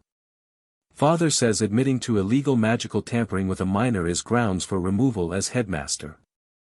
Not to mention possible criminal charges. Back at the Gryffindor table, Fred and George Weasley slid onto the bench across from Ron and Hermione. How's Harry doing? Fred asked without preamble. McGonagall wouldn't tell us anything except that he's stable and receiving treatment. We visited him last night, Ron said, lowering his voice. He seemed okay, better than okay, actually. Said removing those first enchantments made him feel lighter and clearer. They're removing more today, Hermione added. Binding spells that were restricting his magic. Binding spells? George repeated, his usual mischievous expression giving way to concern. That's serious magic. Who'd want to bind a kid's powers? That's what everyone's trying to figure out, Ron said. Harry asked us to keep our ears open, see what people are saying. Well, the Hufflepuffs think it's all a plot to protect Harry from you-know-who's followers, Fred reported. Apparently Hannah Abbott's aunt works for magical law enforcement and told her binding spells are sometimes used to hide magical signatures. The Ravenclaws have a different theory, George continued. They think Harry must have some rare or dangerous magical talent that someone wanted to keep suppressed. They've started a betting pool on what it might be. That's horrible. Hermione exclaimed. This isn't some game, it's Harry's life. People cope with uncomfortable situations through humor, Hermione, Fred shrugged. Besides, some of their guesses might not be far off. If someone bound his magic, they must have had a reason, good or bad. What about the professors? Ron asked. Have they said anything? They're being very tight-lipped, George said. But we overheard Flitwick telling Sprout that some of the enchantments were astonishingly complex and far beyond what even most adult wizards could manage. Which means whoever did this was powerful, Fred concluded. Really powerful. Or there were multiple powerful wizards involved, Hermione suggested. The Sorting Hat said 67 enchantments, that's too many for one person to maintain, even someone as strong as Dumbledore. Their conversation was interrupted by Professor McGonagall, who approached the table with a stern expression. Mr. Weasley, she addressed Ron, Miss Granger. Professor Dumbledore has authorized another brief visit to Mr. Potter this evening after dinner. He felt you should be informed of the progress being made. Is he okay? Hermione asked anxiously. We heard they're removing binding spells now. Mr. Potter is adapting remarkably well, McGonagall replied, her voice softening slightly. But the process is taxing. Your visit must remain short and calm, no excitement or agitation. We understand, Professor, Hermione assured her. We just want to support Harry. McGonagall nodded, her eyes lingering on Hermione's copy of the Daily Prophet. I see you've been reading this morning's journalism. I would advise you to take such reports with a considerable grain of salt, Miss Granger. The situation is far more complex than the prophet suggests. With that cryptic comment, she swept away toward the high table, where several seats remained conspicuously empty, including Dumbledore's. Something big is happening, Fred murmured, watching McGonagall go. The professors are worried. Of course they're worried, Hermione said. Harry has 58 enchantments still to be removed, and now the Ministry and the Board of Governors are getting involved. It's turning into a political nightmare. It's not politics I'm worried about, George said quietly. It's what happens when whoever put those spells on Harry realizes they're being removed. The thought hung heavily over them as they finished their lunch in subdued silence. In the hospital wing, Harry had just finished a light lunch when Madame Pomfrey approached with another potion, this one a swirling silver color that reminded him of the memories he'd glimpsed in Dumbledore's pensieve. What's this one? He asked warily. A mental clarity draft, she explained. The headmaster thought you might benefit from it before your discussion. Harry drank it obediently, surprised by its pleasant taste, like mint and something citrusy. Almost immediately, the lingering fog of exhaustion lifted from his mind, replaced by a crisp alertness that made even his peripheral vision seem sharper. Wow, he said, blinking. That's amazing. It's temporary, Madame Pomfrey cautioned. And not without cost, you'll likely be even more tired this evening. But the headmaster felt it important that you be fully present for this conversation. As if summoned by her words, the hospital wing doors opened to admit Professors Dumbledore, McGonagall, Snape, and a wizard Harry didn't recognize, a tall, balding man with red hair who reminded him strongly of Ron. Harry, Dumbledore greeted him. I'd like to introduce Arthur Weasley, Ron's father. Mr. Weasley works for the Ministry of Magic in the Misuse of Muggle Artifacts office, but he's here today in a different capacity. As your advocate, Mr. Potter, Arthur Weasley said warmly, stepping forward to shake Harry's hand. Ron's told us so much about you in his letters. I'm sorry we're meeting under these circumstances. My advocate? Harry repeated, confused. Given the nature of the enchantments being removed and the questions surrounding their placement, Dumbledore explained, it seemed appropriate to ensure you have an independent representative looking out for your interests. Mr. Weasley has kindly agreed to serve in this capacity. Harry glanced between Dumbledore and Mr. Weasley, sensing an undercurrent he didn't fully understand. But why do I need an advocate? Aren't you all already helping me? The situation has become somewhat political, McGonagall said delicately. The Ministry of Magic has taken an interest in your case, and the Board of Governors is asking questions. It's important that someone represents your interests specifically, rather than those of Hogwarts or the Ministry. I don't understand, Harry said, frustration edging into his voice. Why does everyone suddenly care about enchantments on me? Where were they for the 10 years I spent with the Dursleys? A heavy silence followed his outburst. It was Mr. Weasley who finally broke it, his voice gentle. That, Harry, is exactly the sort of question I'm here to help you ask, he said. And to ensure you get honest answers. Indeed, Dumbledore said, conjuring chairs for everyone with a wave of his wand. Which brings us to the purpose of this meeting. As promised, we want to share what we've discovered about the enchantments thus far, their probable origins, and what this means for you going forward. As everyone settled into their seats around Harry's bed, Snape produced a roll of parchment covered in complicated diagrams and notes. We have categorized the 67 enchantments into several distinct groups, he began without preamble. First, protective enchantments, 21 in total, ranging from simple shield charms to complex blood wards. Second, monitoring spells, 8 different types, 5 of which have already been removed. Third, binding spells restricting specific magical abilities, 14 distinct bindings, for now removed. Fourth, memory modifications, 7 separate enchantments affecting how you recall certain events. Memory modifications? Harry interrupted, alarmed. Someone's been changing my memories. Not precisely changing, Dumbledore clarified.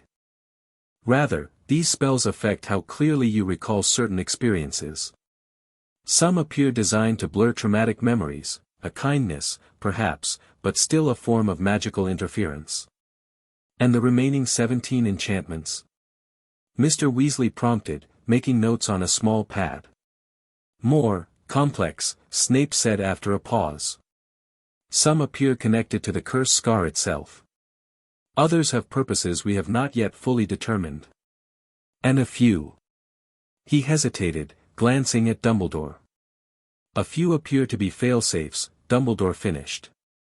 Designed to activate under specific circumstances, though what those circumstances might be remains unclear. Harry's head was spinning despite the clarity potion. So who put them all there? And when?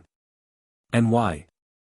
That's where things become more complicated, McGonagall said. Each enchantment carries a magical signature, a sort of fingerprint of the wizard or witch who cast it. Some signatures are clear, others deliberately obscured. Of the 9 enchantments we've removed so far, Dumbledore continued, 3 were indeed placed by me shortly after your parents' death. The location monitoring charm, the mortal peril alert, and a spell to notify me if your magic manifested dangerously. I understand those, I think, Harry said slowly. You were trying to keep me safe. Yes, though in retrospect, more direct intervention might have been wiser, Dumbledore admitted, a shadow crossing his face. The remaining 6 enchantments have different origins. 2 appear to have been cast by ministry officials, standard procedures for magical children placed with Muggle guardians. Which officials? Mr. Weasley asked sharply. The signatures match those of Bartemius Crouch and Millicent Bagnold, the former head of magical law enforcement and the former minister for magic, respectively, Snape answered. Both enchantments were standard regulatory measures, though neither was registered properly with the Department of Magical Children's Services. And the other 4? Harry pressed. The professors exchanged glances, and it was McGonagall who answered, her voice unusually gentle.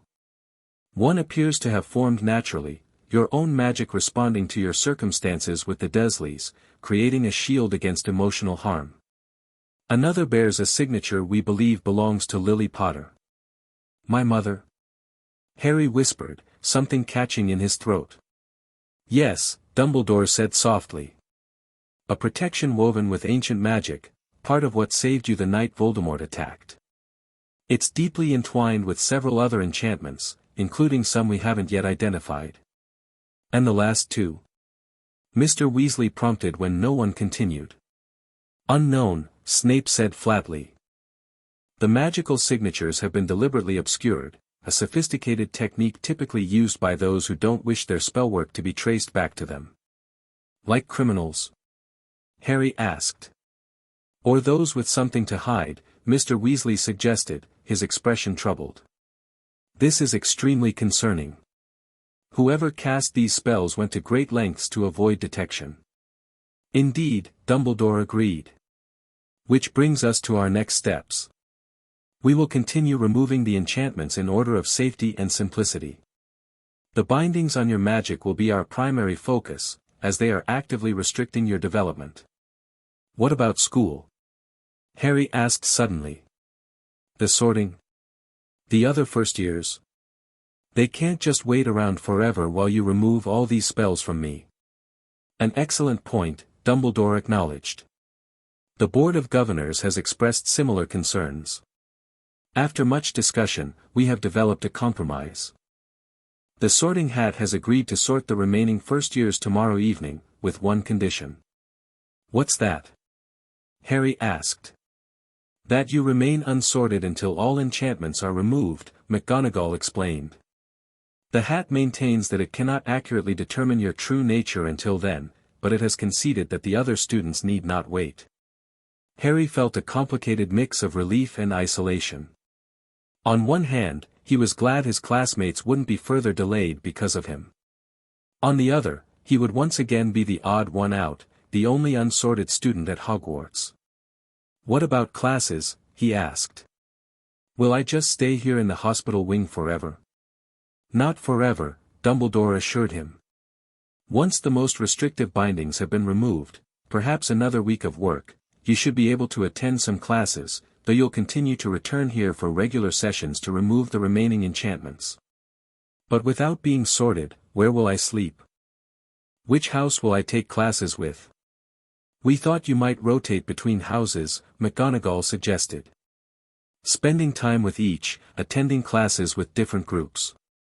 It would give you a chance to experience all aspects of Hogwarts while we complete the removal process. And it would allow you to maintain your friendships with students in different houses, Mr. Weasley added encouragingly. Including Ron, of course, wherever he ends up being sorted.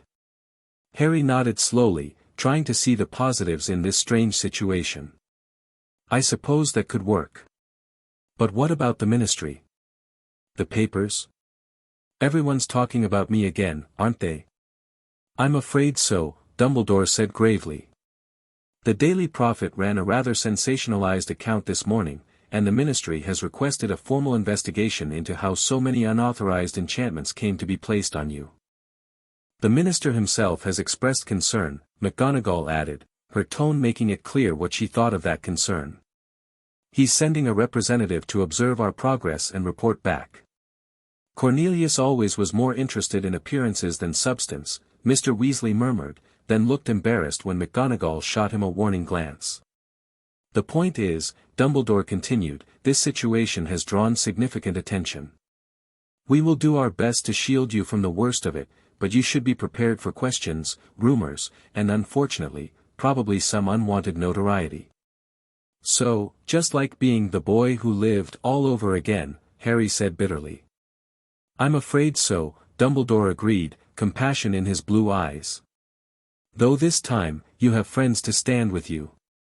And advocates, he added with a nod to Mr. Weasley. Speaking of which, Mr. Weasley said, straightening in his chair, as Harry's advocate, I would like to formally request copies of all records pertaining to these enchantments, their nature, origins, and effects. Also, I'd like to be present for all future removal procedures, if Harry is comfortable with that. Of course, Dumbledore agreed.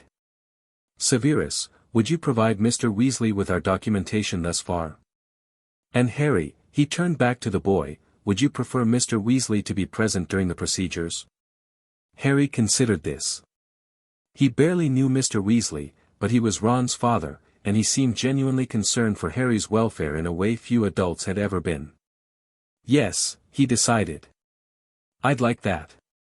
Excellent, Dumbledore said, rising. Then if you're feeling up to it, we'll continue this afternoon with the removal of several more binding spells. Poppy tells me you're showing remarkable resilience. I want them gone, Harry said firmly. All of them. Whatever it takes. The determination in his voice seemed to surprise the adults, particularly Snape, whose black eyes narrowed slightly as he studied Harry with a calculating expression. Very well, Dumbledore said. We shall reconvene at 2 o'clock. In the meantime, I suggest you rest. The clarity potion will wear off soon, and you'll need your strength for the next phase. As the professors filed out, Mr. Weasley lingered behind, moving closer to Harry's bedside. I want you to know, Harry, he said in a low voice, that Molly, my wife, and I are deeply concerned about all this. Ron has written to us about meeting you on the train, and we. He paused, seeming to choose his words carefully, we've wondered for some time about your situation. If there's anything you need, anything at all, you have only to ask. The simple kindness in his voice made something twist painfully in Harry's chest. Thank you, he managed. That means a lot. Mr. Weasley squeezed his shoulder gently before following the professors out, leaving Harry alone with his turbulent thoughts. 21 protective enchantments. 8 monitoring spells. 14 binding spells. 7 memory modifications. And 17 complex enchantments with unknown purposes. His entire life, shaped and molded by magic he'd never known existed. The thought was both infuriating and terrifying. As the clarity potion began to fade, exhaustion crept back in, weighing down his eyelids. Harry sank into an uneasy sleep, dreaming of invisible hands weaving spells around him while he struggled to break free. The sorting ceremony finally took place the next evening for the remaining first years. The great hall had been decorated as it would have been for the welcome feast, with floating candles and golden plates gleaming on the 4 long house tables. The older students watched with interest as Professor McGonagall led the nervous first years to the front, where the sorting hat waited on its stool. When I call your name, you will put on the hat and sit on the stool to be sorted, she announced, just as she had 2 nights before. Abbott, Hannah. The pink-faced girl with blonde pigtails approached the stool once more, and this time the hat settled onto her head without protest. After a brief moment, it shouted, Hufflepuff, and the table on the right erupted in cheers. One by one, the first years were sorted into their houses. Hermione went to Gryffindor as she had before, along with Neville Longbottom. Draco Malfoy was immediately placed in Slytherin. When Ron's turn came, the hat took nearly a minute before declaring him a Gryffindor, much to his visible relief. As the last student was sorted, Blaise Zabini into Slytherin, Dumbledore rose from his seat at the high table. A most unusual sorting ceremony, spread across 3 days, he observed, his blue eyes twinkling.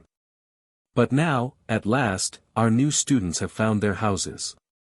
All except one, of course. Every eye in the hall turned to the empty space at the front where Harry Potter should have stood. As you are all aware, Mr. Potter is currently undergoing treatment to remove unauthorized enchantments affecting his magic, Dumbledore continued. Until this process is complete, the sorting hat cannot determine his true house. In the meantime, Mr. Potter will be joining each house in turn, experiencing all aspects of Hogwarts life while his treatment continues. A murmur ran through the great hall.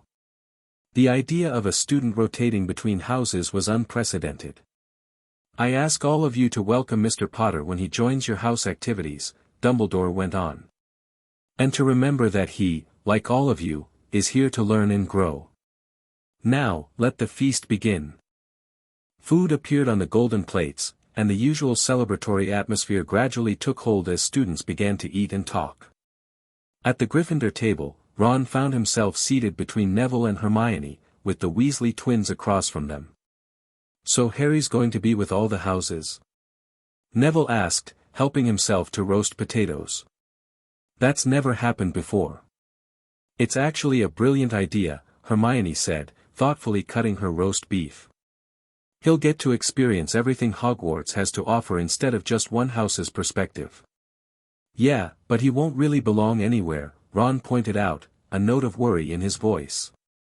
"And you know Malfoy and the Slytherins will make his life miserable when he's with them." "Ah, but think of the intelligence-gathering possibilities," Fred said with a grin. "Harry will have access to all 4 common rooms, all 4 different class schedules. All 4 Quidditch team strategies," George added. "Though I doubt he'll be playing Quidditch anytime soon, given his condition." "Is he really doing okay?" Neville asked hesitantly. "I heard some Ravenclaws saying the enchantments were making him different. Changing who he is." "That's not true," Hermione said firmly.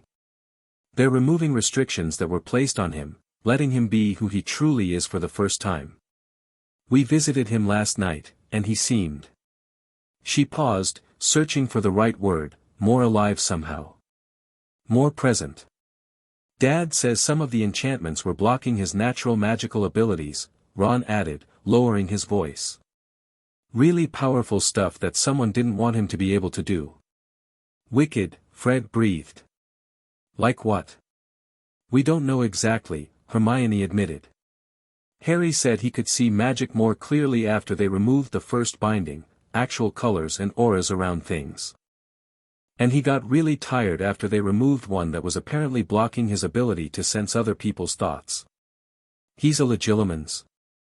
George whispered, eyes wide. "That's incredibly rare." "Apparently," Ron nodded. "And they don't even know what else he might be able to do once all the bindings are gone." "No wonder someone wanted to keep him limited," Fred mused. "That kind of power in an untrained kid could be dangerous, or threatening to someone." "But who would do such a thing?" Neville asked. "And why Harry specifically?" A silence fell over their group as they considered the question. It was Hermione who finally voiced what they were all thinking. "Because he's the boy who lived," she said quietly. "Because he somehow defeated the darkest wizard of our time as a baby. Maybe someone wanted to make sure he couldn't do it again." The implications of this sent a chill through their little group, dampening their appetite for the feast spread before them. In the hospital wing, Harry sat propped up against his pillows, a half-eaten dinner tray pushed to one side as he tried to concentrate on the book Hermione had brought him, Hogwarts, A History. But his thoughts kept drifting to the sorting ceremony happening in the Great Hall without him. By now, Ron would know which house he was in. All the first years would be settled, making friends within their houses, beginning to find their place at Hogwarts. All except Harry, who remained in limbo, literally enchanted, his true nature obscured even from magical determination. The afternoon's procedure had removed 3 more binding spells, bringing the total to 12 enchantments removed, 55 still to go. Today's removals had been particularly intense. One had unleashed what Professor Flitwick excitedly called spatial perception magic, allowing Harry to sense the dimensions and layout of spaces around him with uncanny accuracy, even with his eyes closed. Another had been a binding on his affinity for defensive magic, the removal of which had produced a spectacular burst of silvery light that had temporarily blinded everyone in the room. The third had been subtler, a restriction on his ability to connect emotionally with others, which had left Harry feeling raw and overwhelmed by the sudden intensity of his feelings toward everyone around him. Madame Pomfrey had eventually given him a calming draught when he'd found himself inexplicably tearful during Mr. Weasley's supportive encouragement after the procedure. The embarrassment of breaking down in front of Ron's father still burned. A soft knock at the door pulled him from his thoughts. "Come in," he called, expecting Madame Pomfrey returning from dinner. Instead, Professor McGonagall entered, still dressed in her formal robes from the sorting ceremony. "Good evening, Mr. Potter," she said. "I thought you might like to know the results of tonight's sorting." Harry sat up straighter. "Yes, please. Where did Ron end up?" "Mr. Weasley was sorted into Gryffindor, as was Miss Granger," McGonagall reported with what might have been a small smile. "Along with Mr. Longbottom, Mr. Thomas, Mr. Finnegan, Miss Brown, and Miss Patil." "That's brilliant," Harry said, genuinely pleased for his friends even as a small part of him envied their certainty. "What about the others?" McGonagall recited the sorting results house by house. When she finished, she studied Harry with her sharp eyes. "I understand from Madame Pomfrey that today's procedures went well, if somewhat intensely." Harry nodded, feeling his cheeks warm at the memory of his emotional outburst. "It's strange," he admitted. "Each time they remove one of these bindings, I feel more like myself. But also like a stranger. Does that make sense?" "Perfect sense," McGonagall said, surprising him with her understanding. "You are discovering aspects of yourself that have been suppressed for years. It would be more concerning if you didn't feel somewhat disoriented by the experience." She paused, seeming to choose her next words carefully. "Mr. Potter. Harry. I want you to know that what is happening to you, what has been done to you, is not normal, nor is it acceptable in wizarding society. The extent of magical interference you have experienced would be considered criminal if done to an adult wizard. That it was done to a child." She shook her head, genuine anger flashing in her eyes. "Then why did it happen?" Harry asked, the question that had been burning in him since the Sorting Hat's announcement. "Why me? Why would anyone do this?" McGonagall sighed, suddenly looking older. "I wish I had a simple answer for you. Some of these enchantments were clearly placed with protective intent, however misguided. Others." She hesitated. "Others suggest someone wished to control or limit your development for reasons we have not yet determined." "Because of Voldemort?" Harry pressed, noting her slight flinch at the name. "Because of what happened when I was a baby?" "Perhaps," she conceded. "There are those who feared what you might become, given the circumstances of your survival. And others who might have wished to shape you toward their own ends." "Like what? What did they want from me?" "That is precisely what we are trying to determine," McGonagall said. "And why Mr. Weasley's role as your advocate is so important. There are political considerations at play that extend beyond Hogwarts." Harry slumped back against his pillows, frustration washing through him. "So I'm a pawn again. Just like with the Dursleys, stuck somewhere because of decisions adults made about my life without bothering to ask me." To his surprise, McGonagall didn't contradict him. "You have every right to your anger, Mr. Potter," she said quietly. "You have been ill-used, and no apology can undo that harm. But I hope you believe that our current efforts are genuinely aimed at giving you back the autonomy that was taken from you." The sincerity in her voice was unmistakable. Harry nodded slowly. "I do believe that. At least about you and Mr. Weasley. And Professors Flitwick and Babbling." He deliberately didn't mention Dumbledore or Snape, whose motivations still felt opaque to him. "Good," McGonagall said briskly, her momentary softness disappearing back behind her usual stern demeanor. "Now, as to practical matters. Professor Dumbledore has proposed that you begin your rotation with the houses next week, starting with Gryffindor, where your friends Mr. Weasley and Miss Granger are situated. By then, the most restrictive bindings should be removed, making it safer for you to practice magic in a classroom setting." "Will I be able to use a wand?" Harry asked. After the removal of the wandless magic binding, he discovered he could make small objects move without touching them, but more complex magic still seemed beyond his reach without a proper focus. "Yes, though with careful supervision," McGonagall replied. "Your magical core is in a state of flux as these bindings are removed. You may find your magic responds more enthusiastically than expected to your commands." "You mean I might blow things up by accident?" Harry asked, half alarmed, half intrigued by the possibility. Nothing so dramatic, I hope, McGonagall said with a hint of a smile. But increased power and decreased control is a common combination during this type of transition. You'll need to be cautious until you adjust to your unbound abilities. She rose to leave but paused at the foot of his bed. One more thing, Mr. Potter. Tomorrow, a representative from the Ministry of Magic will be arriving to observe the removal procedures. A woman named Dolores Umbridge, Senior Undersecretary to the Minister. I tell you this so you will not be taken by surprise. Is that bad? Harry asked, noting the subtle tightening around McGonagall's mouth. It is complicated, she said carefully. Madame Umbridge has certain views about how magical society should be regulated. Her presence may add a political dimension to what should be a purely medical process. But Mr. Weasley will continue to serve as your advocate, and I assure you that the staff of Hogwarts remains committed to your well-being above all other considerations. With that somewhat cryptic warning, she bid him good night and left Harry to ponder what new complications tomorrow might bring. The following morning brought a flurry of activity to the hospital wing. Harry woke early to find Madame Pomfrey bustling about, tidying already immaculate surfaces and arranging potion vials with unusual precision. Is something happening? Harry asked as she handed him a breakfast tray. The ministry representative is arriving at 10, she replied, her tone clipped. The headmaster thought it best if we conducted today's procedure with all due formality.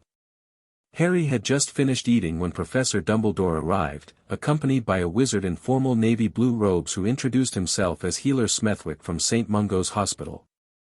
Mr. Potter, the healer said, shaking Harry's hand with a firm grip. An honor to meet you, though I wish it were under better circumstances.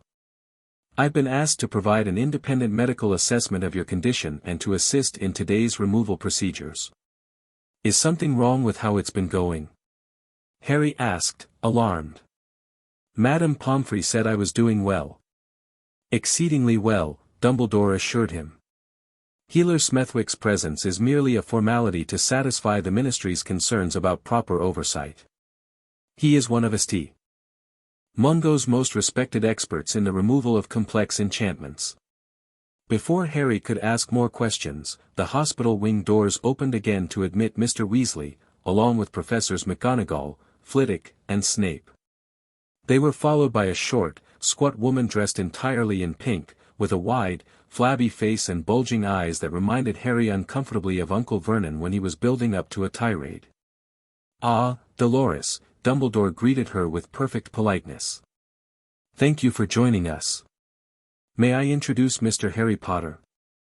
Harry, this is Madame Dolores Umbridge, Senior Undersecretary to the Minister for Magic.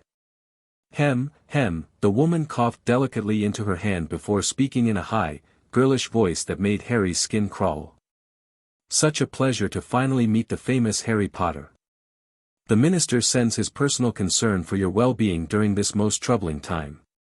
Thank you, Harry said uncertainly, instinctively disliking her patronizing tone. The minister was most distressed to learn of the extent of magical interference you have suffered, Umbridge continued, her wide smile never reaching her cold eyes. He has tasked me with ensuring that this situation is handled with appropriate ministry oversight from this point forward. We welcome the ministry's interest in Mr. Potter's welfare, Dumbledore said smoothly.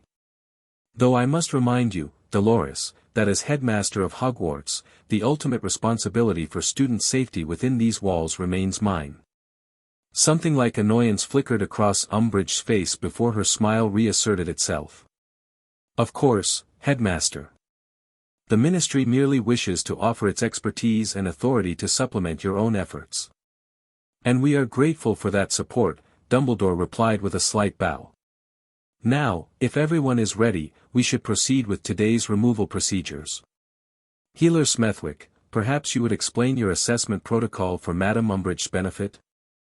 As the adults arranged themselves around Harry's bed, Mr. Weasley moved closer to his side. How are you feeling this morning? He asked quietly. Nervous, Harry admitted. What's with all the extra people? Politics, Mr. Weasley replied with a grimace. The Ministry wants to show it's taking an active role in your case. And Dumbledore is demonstrating his commitment to transparency by allowing outside observers. It's all rather unnecessary, but there you have it. Healer Smethwick completed his examination of Harry with a series of complex diagnostic spells that produced glowing images above the bed, representations of Harry's magical core that swirled with patterns of light interrupted by dark knots that Harry assumed were the remaining enchantments. Fascinating, the healer murmured. The binding patterns are unlike anything I've seen before, multiple layers of restriction with varying focal points. And yet the core itself remains remarkably strong and resilient. You say 12 enchantments have already been removed? That is correct, Dumbledore confirmed. 5 monitoring charms and 7 binding spells. And the subject has shown no adverse reactions? Smethwick asked, peering at his glowing diagrams. Mr. Potter, Mr. Weasley corrected firmly, has adapted exceptionally well to each removal, though with some temporary disorientation as his magic adjusts. Hem, Umbridge interrupted.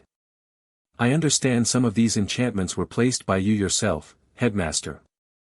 Including some that the Sorting Hat classified as illegal. A tense silence fell over the room. Dumbledore's blue eyes had lost their twinkle entirely as he regarded Umbridge. I placed 3 monitoring charms on Harry as an infant, following the tragic death of his parents. At that time, such protective measures were standard practice for magical orphans placed with Muggle guardians. The subsequent reclassification of such charms as requiring guardian consent occurred in 1986, well after their placement. And yet you made no effort to remove them once they became non-compliant with magical law. Umbridge pressed, her girlish voice at odds with the sharpness of her questioning. Madam Umbridge, Mr. Weasley interjected, while these historical decisions certainly merit review, perhaps we should focus on the immediate task of removing the remaining enchantments. Harry's well-being today should be our priority. Of course, Umbridge simpered, though her eyes remained cold. By all means, proceed. The Ministry is merely establishing a complete understanding of the situation. Healer Smethwick cleared his throat. Based on my assessment, I recommend we target the binding affecting the subjects, pardon me, Mr. Potter's, connection to magical creatures today. It appears to be one of the less complex restrictions and is positioned in such a way that its removal should not destabilize the remaining enchantments. I concur, Snape said, speaking for the first time. That particular binding is isolated from the more integrated cluster centered around the curse scar. Very well, Dumbledore agreed. Harry, are you ready to proceed? Harry nodded, trying to ignore Umbridge's unblinking stare as the professors and Healer Smethwick positioned themselves around his bed. Mr. Weasley gave his shoulder a reassuring squeeze before stepping back to observe. The removal process began as it had previous days, with Madame Pomfrey administering a stabilizing potion and the wizards beginning their synchronized spell work. This time, however, Harry found he could perceive their magic with even greater clarity than before, not just seeing the colored streams of power, but understanding their purpose and interaction on an intuitive level that he couldn't have explained. The binding manifested as a dull brown knot within his magical core, pulsing with a sluggish rhythm that felt wrong somehow. As the combined spellwork of the wizards began to unravel it, Harry felt a strange yearning, as if some part of him was reaching out for a connection that had long been denied. When the binding finally snapped free, the sensation was unlike any previous removal. Rather than a surge of energy or a shift in perception, Harry experienced a sudden awareness of presence, of other beings, non-human but alive with magic, existing all around him.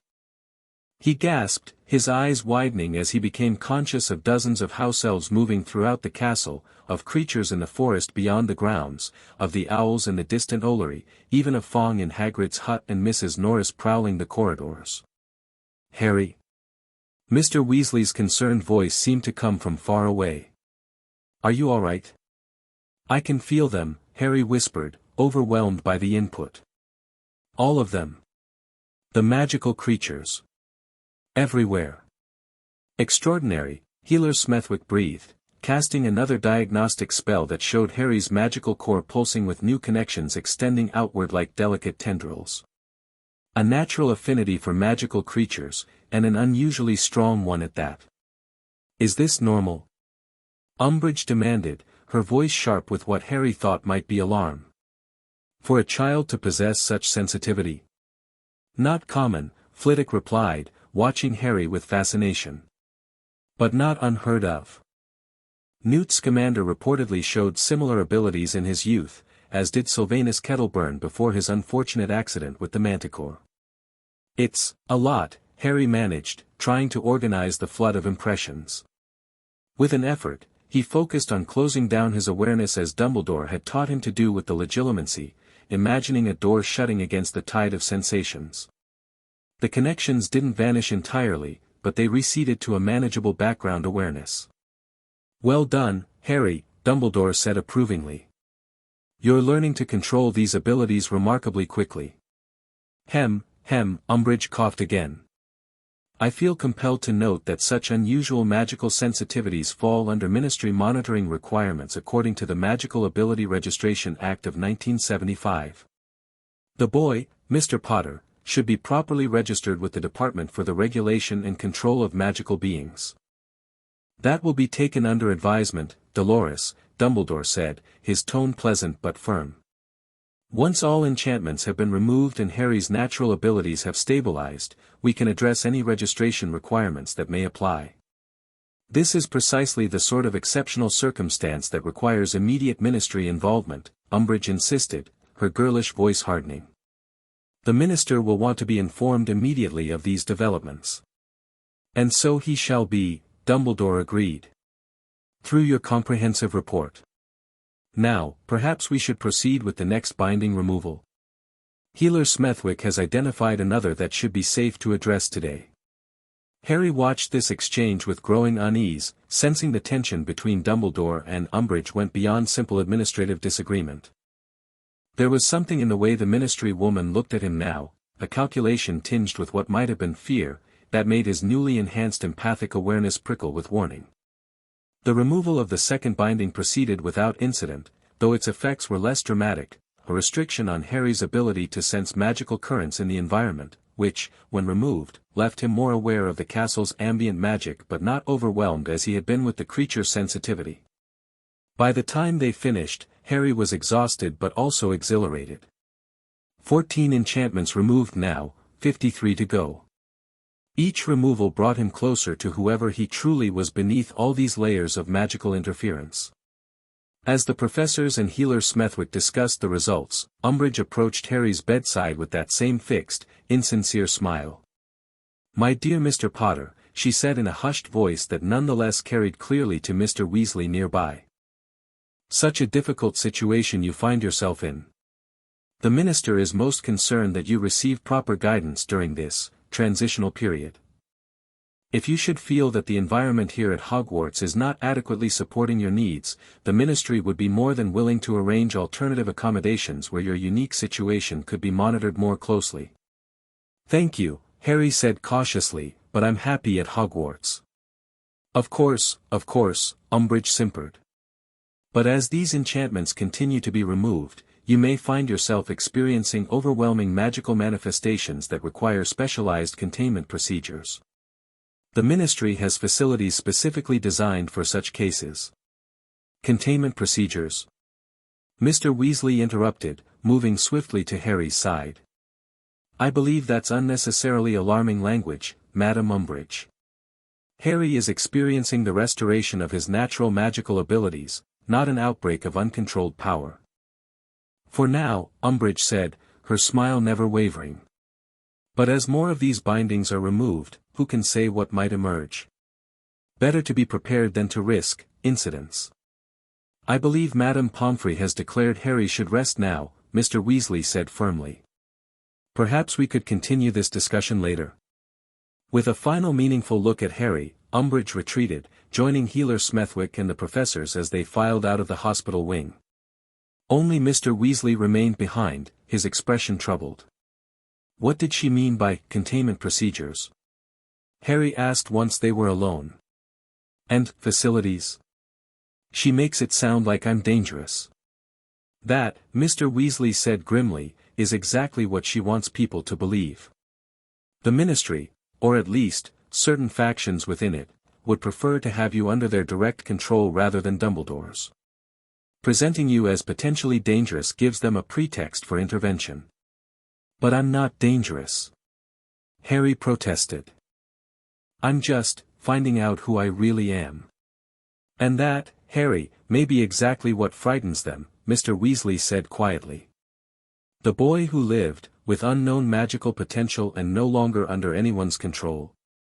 That represents an unknown quantity in a world that prefers its powers neatly categorized and regulated. He sat heavily in the chair beside Harry's bed. I won't lie to you. The Ministry's interest in your case is not entirely altruistic. There are political implications to what's happening to you that extend far beyond Hogwarts. You've become a symbol, whether you wish to be or not. A symbol of what? Harry asked, frustrated. I didn't ask for any of this, the fame, the enchantments, any of it. I know, Mr. Weasley said sympathetically. And that's why I've agreed to serve as your advocate. To ensure that amid all these competing interests, your welfare and wishes remain the priority. Harry nodded, grateful for the man's straightforward honesty. What happens now?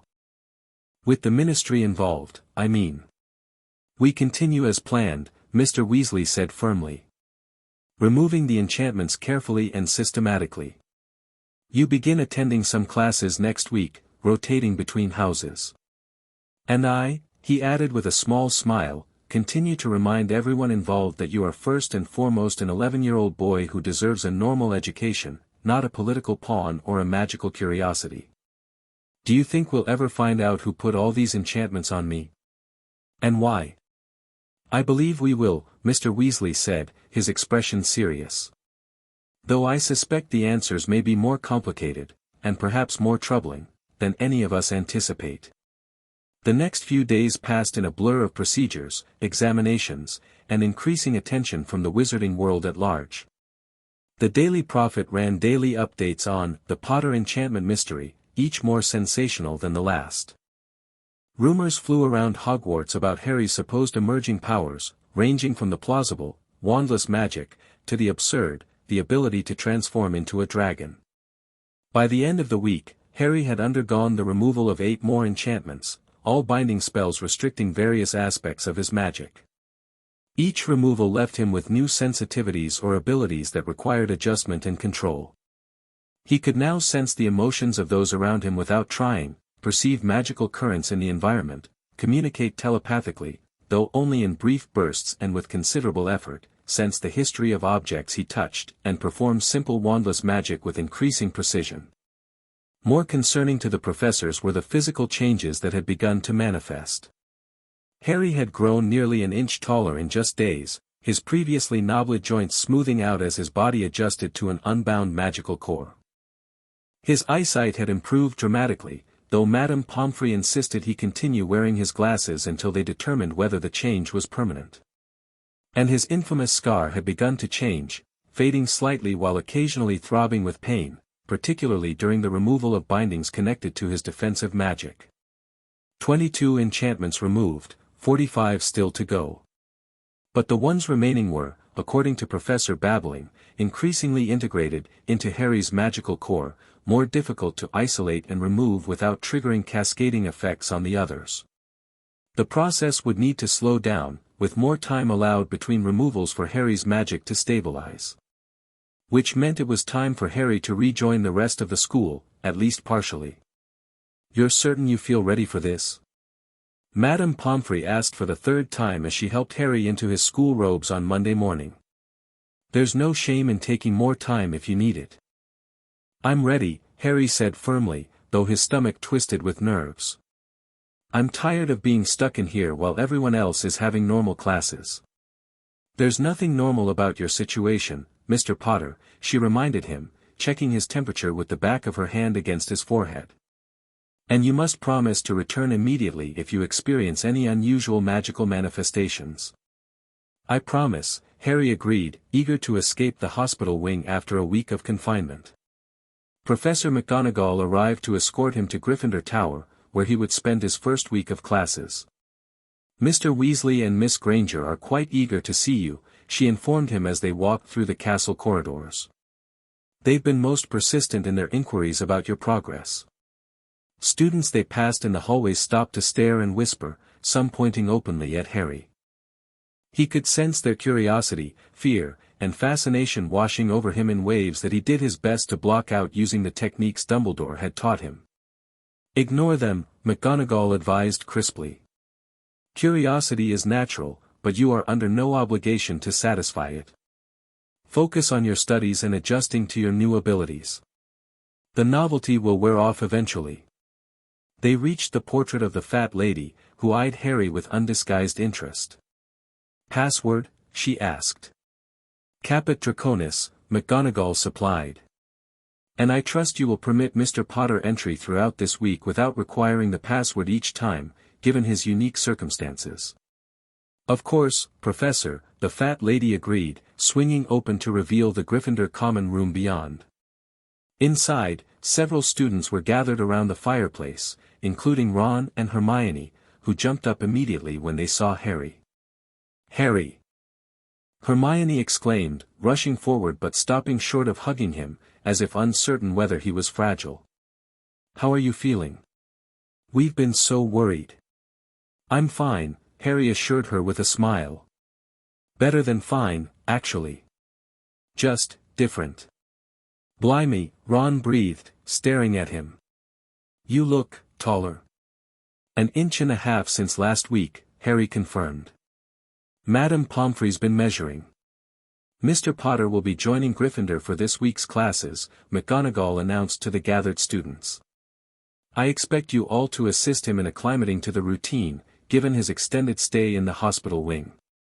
With that, she left Harry in the care of his housemates for the week. The other Gryffindors crowded around, full of questions about the enchantments and his emerging abilities. Harry answered as honestly as he could without revealing too much, still uncomfortable with the attention. "Is it true you can read minds now?" Seamus Finnegan asked eagerly. "Not exactly," Harry hedged. "I can sometimes sense what people are feeling, or catch fragments of thoughts if they're thinking them very strongly. But it's not like reading a book or anything." "What about wandless magic?" Dean Thomas pressed. "Fred and George said you can move things without touching them." In response, Harry concentrated on a quill lying on a nearby table, focusing his intent through his fingertips as Professor Flitwick had taught him. The quill rose shakily into the air and floated toward them, wobbling slightly before Harry let it drop into his palm. "Wicked," breathed Ron, eyes wide. "It's still really hard," Harry admitted. "I can only do small things, and only if I concentrate completely." "That's still incredibly advanced magic," Hermione said, looking impressed despite herself. "Most adult wizards can't perform wandless spells at all." "It's not because I'm especially talented," Harry explained, eager to dispel any notion that he was somehow superior. "It's just that these abilities were being suppressed before.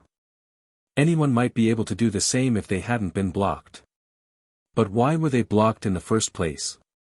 Neville asked, voicing the question everyone was wondering. "Who would do that to you?" Harry hesitated, unsure how much to share. "They still don't know who placed all the enchantments," he said finally. "Some were protective, from after my parents died. Others, they're still figuring it out." He was saved from further questioning by Percy Weasley, who announced it was time for breakfast and ushered them all toward the portrait hole. As they made their way to the Great Hall, Ron fell into step beside Harry. "You really okay?" he asked quietly. "Fred and George said the Daily Prophet's been running all sorts of mad stories about you turning into some kind of super wizard." "I'm fine," Harry assured him. "Just trying to adjust to all these new sensations. It's like I've been wearing earmuffs and blindfolds my whole life, and someone's suddenly taken them all off at once. Everything's louder, brighter, more intense." "Sounds overwhelming," Ron said sympathetically. "It is, sometimes," Harry admitted. "But also amazing. I feel more alive, I guess. More connected to everything." Well, you seem more. I dunno, present.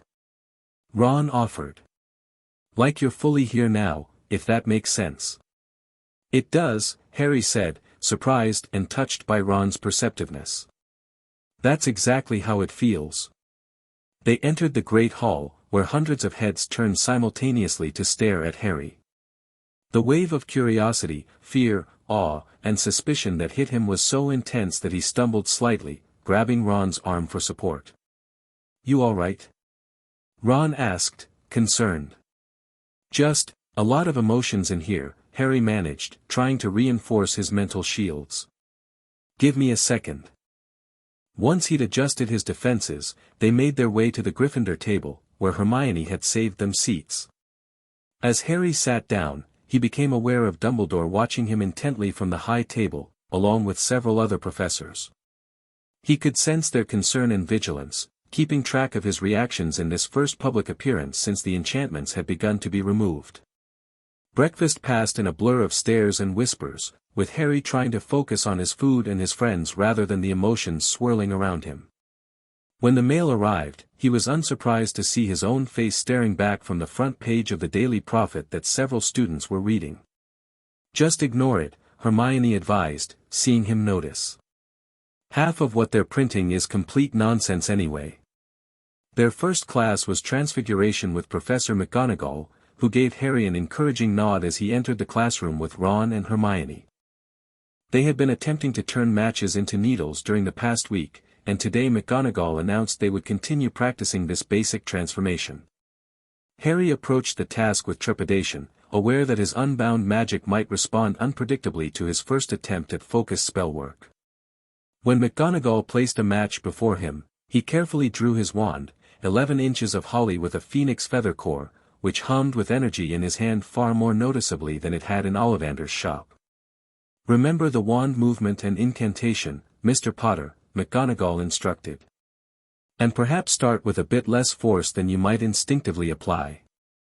Your magic is still adjusting to the removal of those bindings.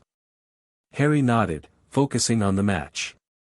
He pictured the transformation in his mind, made the precise movement with his wand, and murmured the incantation.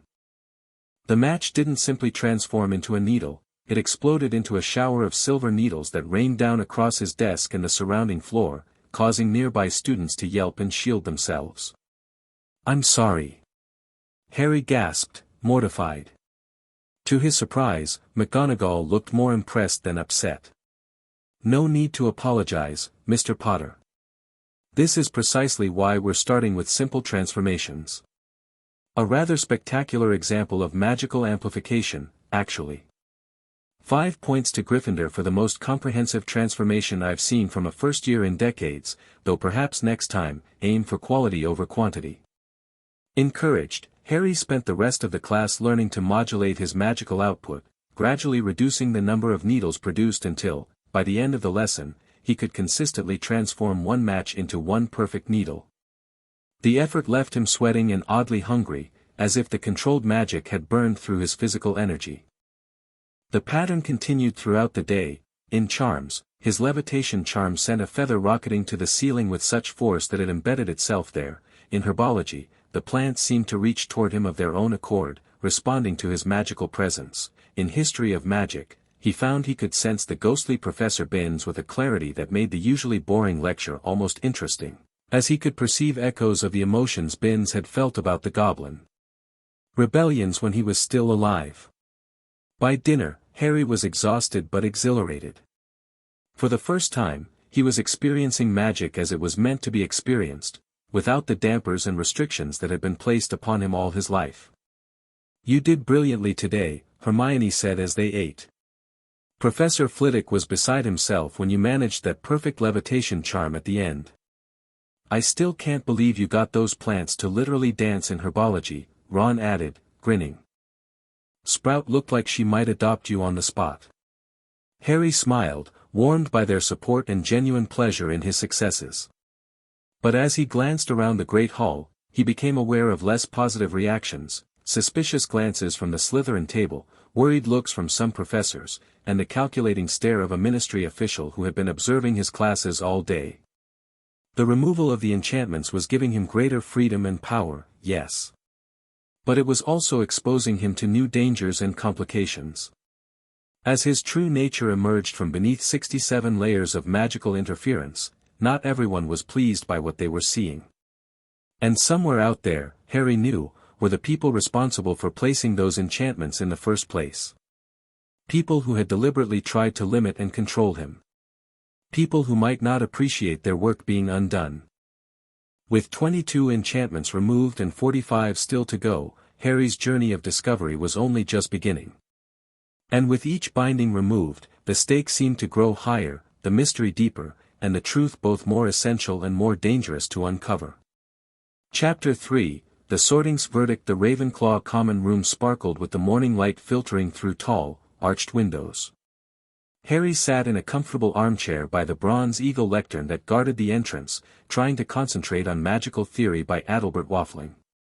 Around him, Ravenclaw students studied in companionable silence, occasionally glancing his way with undisguised curiosity. His second week at Hogwarts, and his rotation with Ravenclaw House, had been both challenging and revealing. The Ravenclaws approached his situation with intellectual fascination rather than the protective camaraderie of Gryffindor. They asked penetrating questions about the enchantments and his emerging abilities, theory crafting about the magical principles involved with an enthusiasm that both impressed and exhausted Harry. The binding on your spatial perception is particularly fascinating, Terry Boot had commented during breakfast yesterday. Professor Flitwick says it's similar to enchantments used on certain magical cartographers. Did you notice any improvement in your flying abilities after it was removed? Harry had, in fact. During his flying lesson with Madame Hooch, he'd found himself instinctively understanding wind currents and spatial relationships in a way that made controlling the broom feel as natural as walking. The sensation had been exhilarating, one of the few uncomplicated pleasures in an increasingly complicated existence. 29 enchantments removed now, 38 still to go.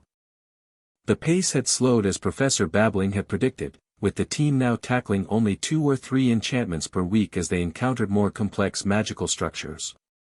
The remaining enchantments were, according to Dumbledore, more deeply integrated into Harry's magical core, requiring greater precision and longer recovery periods between removals.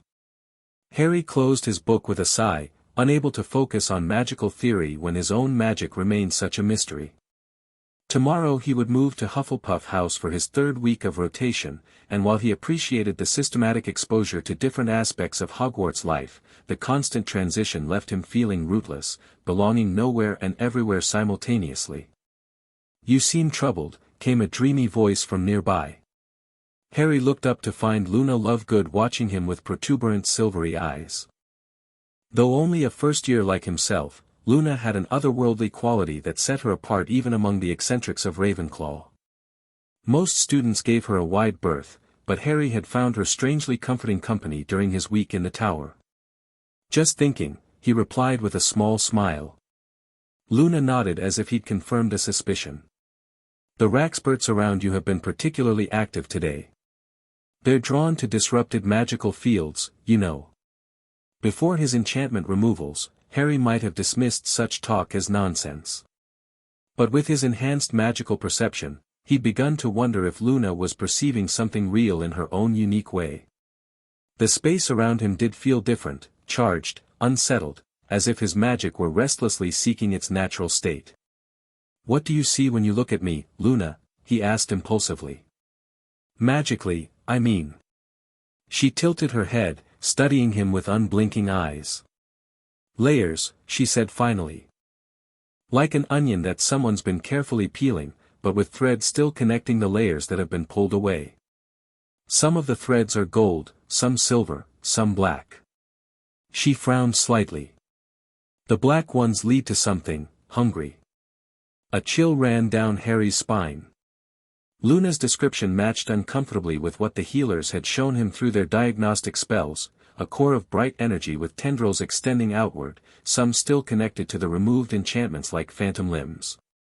"Do you think," he began, but was interrupted by the arrival of Professor Flitwick. "Ah, Mr. Potter. There you are," the diminutive charms professor squeaked. The headmaster has asked to see you in his office before lunch. Something about today's procedure, I believe. Harry nodded, gathering his books. Thanks, Professor. He turned to Luna. See you at lunch? Perhaps, she said serenely. Unless the Nargles have other ideas. With that cryptic statement, she drifted away toward a group of first-years working on a charms essay. As Harry followed Flitwick from the common room, the professor glanced at him with undisguised curiosity. How are you finding Ravenclaw, Mr. Potter? Adjusting well? It's interesting, Harry said diplomatically. Everyone's been very helpful with classwork. But perhaps a bit too analytical about your personal situation? Flitwick suggested with surprising perception. Harry smiled ruefully. A bit, yeah. It's like I'm a fascinating research project sometimes. The pursuit of knowledge is admirable, Flitwick nodded, but it must be balanced with empathy. A lesson some of my eagles are still learning. He stopped at a junction in the corridor. The headmaster's office is just down that way, gargoyle on the right, password is acid pops today. I believe Mr. Weasley is already waiting for you. Harry thanked him and continued alone, his mind returning to Luna's strange words. The black ones lead to something hungry. What had she meant? And why did the description fill him with such unease? The stone gargoyle leapt aside at the password, revealing the familiar spiral staircase. As he ascended, Harry mentally reviewed the enchantments that had been removed since his rotation through the houses began. Most had been bindings on specific magical abilities, his affinity for certain types of magic, his capacity to perceive magical energies, his natural talents in areas from transfiguration to telepathy. But increasingly, they were encountering what Professor Babbling called identity enchantments, spells that affected not just what Harry could do, but who he was at a fundamental level. The most disturbing of these had been removed just 3 days ago, a charm that subtly dampened his self-preservation instincts, making him more likely to rush into dangerous situations without fully considering the risks. When that enchantment had been lifted, Harry had experienced a flood of retroactive horror at some of his own past actions, particularly his confrontation with Quirrell over the Philosopher's Stone at the end of the previous year. The realization that someone had deliberately made him more reckless, more willing to put himself in harm's way, had left him shaken and angry. Who would want me to be less careful about my own safety, he had demanded of the assembled professors and healers. Who benefits from me taking crazy risks? No one had given him a satisfactory answer. Harry reached the top of the stairs and knocked on the heavy wooden door of Dumbledore's office. It swung open to reveal the headmaster seated behind his desk, with Mr. Weasley and Professor McGonagall in chairs before him. To Harry's surprise, Professor Snape stood by the window, his dark figure silhouetted against the bright midday sky. "Ah, Harry," Dumbledore greeted him warmly. "Thank you for joining us. Please, take a seat." Harry slid into the empty chair beside Mr. Weasley, who gave him an encouraging nod. "Is something wrong?" Harry asked, glancing between the adults. "Not wrong, precisely," Dumbledore replied, his blue eyes serious behind his half-moon spectacles. "But we have reached a crucial juncture in the removal process. The enchantments we plan to address this afternoon are significant." "Significant how?" Harry pressed. It was Snape who answered, turning from the window with his customary scowl. "We have identified a cluster of enchantments directly connected to your curse scar, Potter. Unlike the others, these appear to be neither deliberate spells cast by wizards nor natural manifestations of your own magic. They are the magical residue of the night the Dark Lord attempted to kill you." Harry's hand automatically went to his forehead, where the lightning bolt scar had been changing over the past weeks, fading in color but occasionally throbbing with pain, especially during removal procedures. "What exactly does that mean?" he asked, fighting to keep his voice steady. "It means," McGonagall said gently, "that removing these enchantments may reveal more about your connection to you-know-who. Potentially including why you survived when no one else ever had." "I thought that was because of my mother's sacrifice," Harry said, confused. "Her love protecting me." That is indeed part of the answer, Dumbledore agreed. Lily Potter's sacrifice created a powerful protection that lives in your blood to this day. But there is more to what happened that night than we have previously discussed. A cold feeling settled in Harry's stomach. What aren't you telling me? Dumbledore sighed, suddenly looking every one of his many years. When Voldemort cast the killing curse at you, something unprecedented occurred. The curse rebounded, yes, but not before creating a connection between you and him. The nature of that connection has been obscured by several of the enchantments we've been removing. A connection? Harry repeated, his voice hollow. What kind of connection? The adults exchanged glances, and it was Mr. Weasley who spoke next, his voice gentle but firm. Harry, this is why I insisted on being present today. You have the right to know what's happening to you, but you should understand that what we're discussing touches on some of the most difficult magical theory in existence. Even the experts, he gestured to the professors, don't have complete answers. I don't need complete answers, Harry said, a flash of anger cutting through his fear. But I do need the truth. No more half-explanations or, when you're older, excuses. Snape made a sound that might have been a snort, but when Harry looked at him, the potions master's face was impassive. Very well, Dumbledore said after a moment. The truth, as we understand it, is this: when Voldemort's curse rebounded, a fragment of his magic, and potentially a fragment of his essence, was transferred to you. It embedded itself in your scar, creating a parasitic magical structure that has been there ever since. Harry stared at him in horror. I have a piece of Voldemort, in me. Not precisely, Dumbledore hastened to clarify. Rather, an echo or impression of his magic. Like a magical photograph contains an impression of a person without being the person themselves. But it's alive? Harry pressed, remembering Luna's words. Something hungry. It's doing something to me. It has been largely dormant, Snape interjected. Contained by several of the protective enchantments we've identified, some placed by the headmaster, others by your mother's sacrifice, and some that appear to have formed naturally as your own magic defended against the foreign presence. So when you remove those enchantments... Harry didn't finish the thought, the implications too horrifying to voice. We must be extremely careful, Dumbledore confirmed. We cannot simply eliminate these enchantments as we have the others. We must replace them with new protections that will continue to contain and neutralize the remnant of Voldemort's magic without restricting your own natural abilities. Harry sat in stunned silence, trying to process this revelation. All his life, he'd carried a piece of the monster who murdered his parents inside him.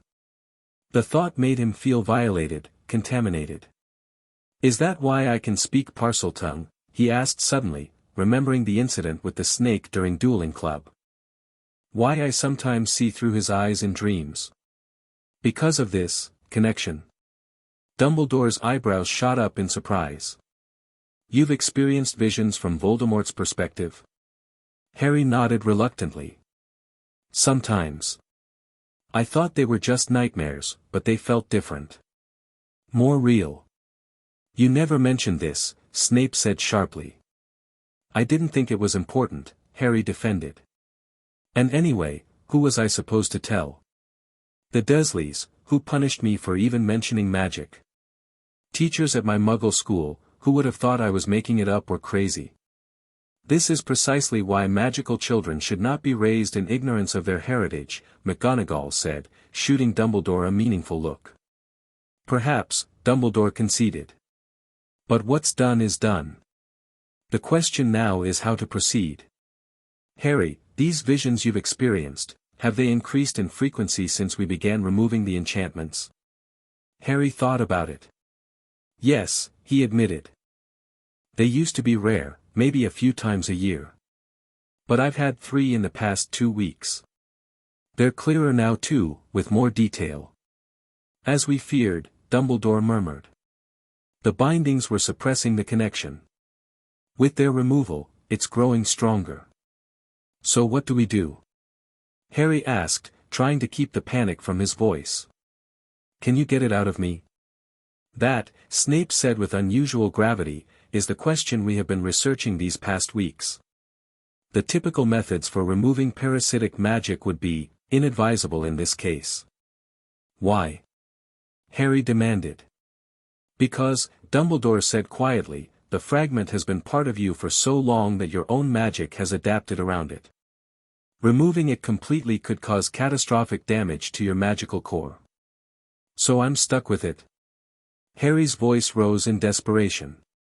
Forever. Not necessarily, McGonagall interjected. We believe there may be a way to neutralize its influence without removing it entirely. A form of magical encapsulation that would allow your magic to function naturally while preventing the fragment from affecting you. That's what today's procedure will attempt, Dumbledore explained. Not to remove the Voldemort fragment, but to replace the haphazard collection of enchantments currently containing it with a single, more efficient protection that won't restrict your own magic. Harry took a deep breath, trying to calm his racing thoughts. And this will stop the visions? The connection? That is our hope, Dumbledore said. Though I must caution you that we are in uncharted magical territory. Nothing like this has ever been attempted before. There's something else you should know, Harry, Mr. Weasley said, placing a supportive hand on his shoulder. The ministry representative, Madame Umbridge, has been pressuring the healers for details about your condition. If she learns about this connection to you-know-who, she'll use it as an excuse to take me away, Harry finished grimly. To those facilities she mentioned. Precisely, Snape confirmed. Which is why today's procedure will be conducted with only essential personnel present. The official explanation will be that we're removing another binding on your transfiguration abilities, a plausible cover given your performance in Professor McGonagall's class. Harry nodded, understanding the need for secrecy even as he resented yet another layer of deception surrounding his life. When do we start? After lunch, Dumbledore replied. The procedure will be more intensive than previous removals. You should prepare yourself for a significant magical expenditure. Harry nodded again, rising from his chair. As the adults continued discussing technical details, he moved to the window Snape had vacated, looking out over the Hogwarts grounds. Students were visible as tiny figures by the lake, enjoying the autumn sunshine, their lives blissfully uncomplicated by parasitic dark magic or political machinations. For a moment, Harry felt a surge of bitter envy. Would he ever know such simple happiness? Or would he always be marked as different, dangerous, a walking reminder of Voldemort's continued influence on the wizarding world? The conversation behind him shifted, and he heard Mr. Weasley asking pointed questions about why certain protective enchantments hadn't been removed years ago if they were no longer necessary. Dumbledore's answers were measured, diplomatic, but Harry detected an undercurrent of defensiveness that piqued his interest. You still haven't explained why Harry needed to remain with those awful muggles all these years, Mr. Weasley was saying. Surely there were magical families who could have provided both safety and a proper upbringing. My own, for instance. The blood protection required proximity to Lily's family, Dumbledore replied. It was the strongest defense available against those who might wish Harry harm. And the binding on his accidental magic? McGonagall pressed. The suppression of his natural abilities? Were those truly necessary for his protection, or did they serve another purpose? An uncomfortable silence followed. Harry turned from the window, suddenly alert. What other purpose? He asked. Dumbledore hesitated, and in that hesitation, Harry sensed a deeper truth waiting to be uncovered. Professor Dumbledore, Harry said, his voice steadier than he felt, what exactly were you protecting me from all these years? Voldemort's followers? Or my own power? The headmaster met his gaze, those blue eyes no longer twinkling but grave with the weight of decisions long past. Both, Harry, he admitted finally. I believed, and still believe, that your safety required certain limitations during your formative years. The prophecy. Harry interrupted. What prophecy? The temperature in the room seemed to drop several degrees. Snape had gone very still, while McGonagall looked sharply at Dumbledore. Albus, she said warningly, you cannot possibly mean to tell him now, in these circumstances. I believe I must, Minerva, Dumbledore replied heavily. The enchantments we removed today will likely bring the matter to the forefront regardless. Better he hear it from me than piece it together himself. He turned to Harry, who stood frozen by the window, a sick feeling of anticipation building in his stomach. Before you were born, Dumbledore began, a prophecy was made concerning the one who would have the power to defeat Lord Voldemort. It referred to a child born as the 7th month dies, to parents who had thrice defied the Dark Lord. A child who would be marked by Voldemort as his equal, but would possess a power the Dark Lord knows not. Harry's hand went unconsciously to his scar. Me, he whispered. It was about me. It could have referred to one of 2 boys born at the end of July that year, Dumbledore continued.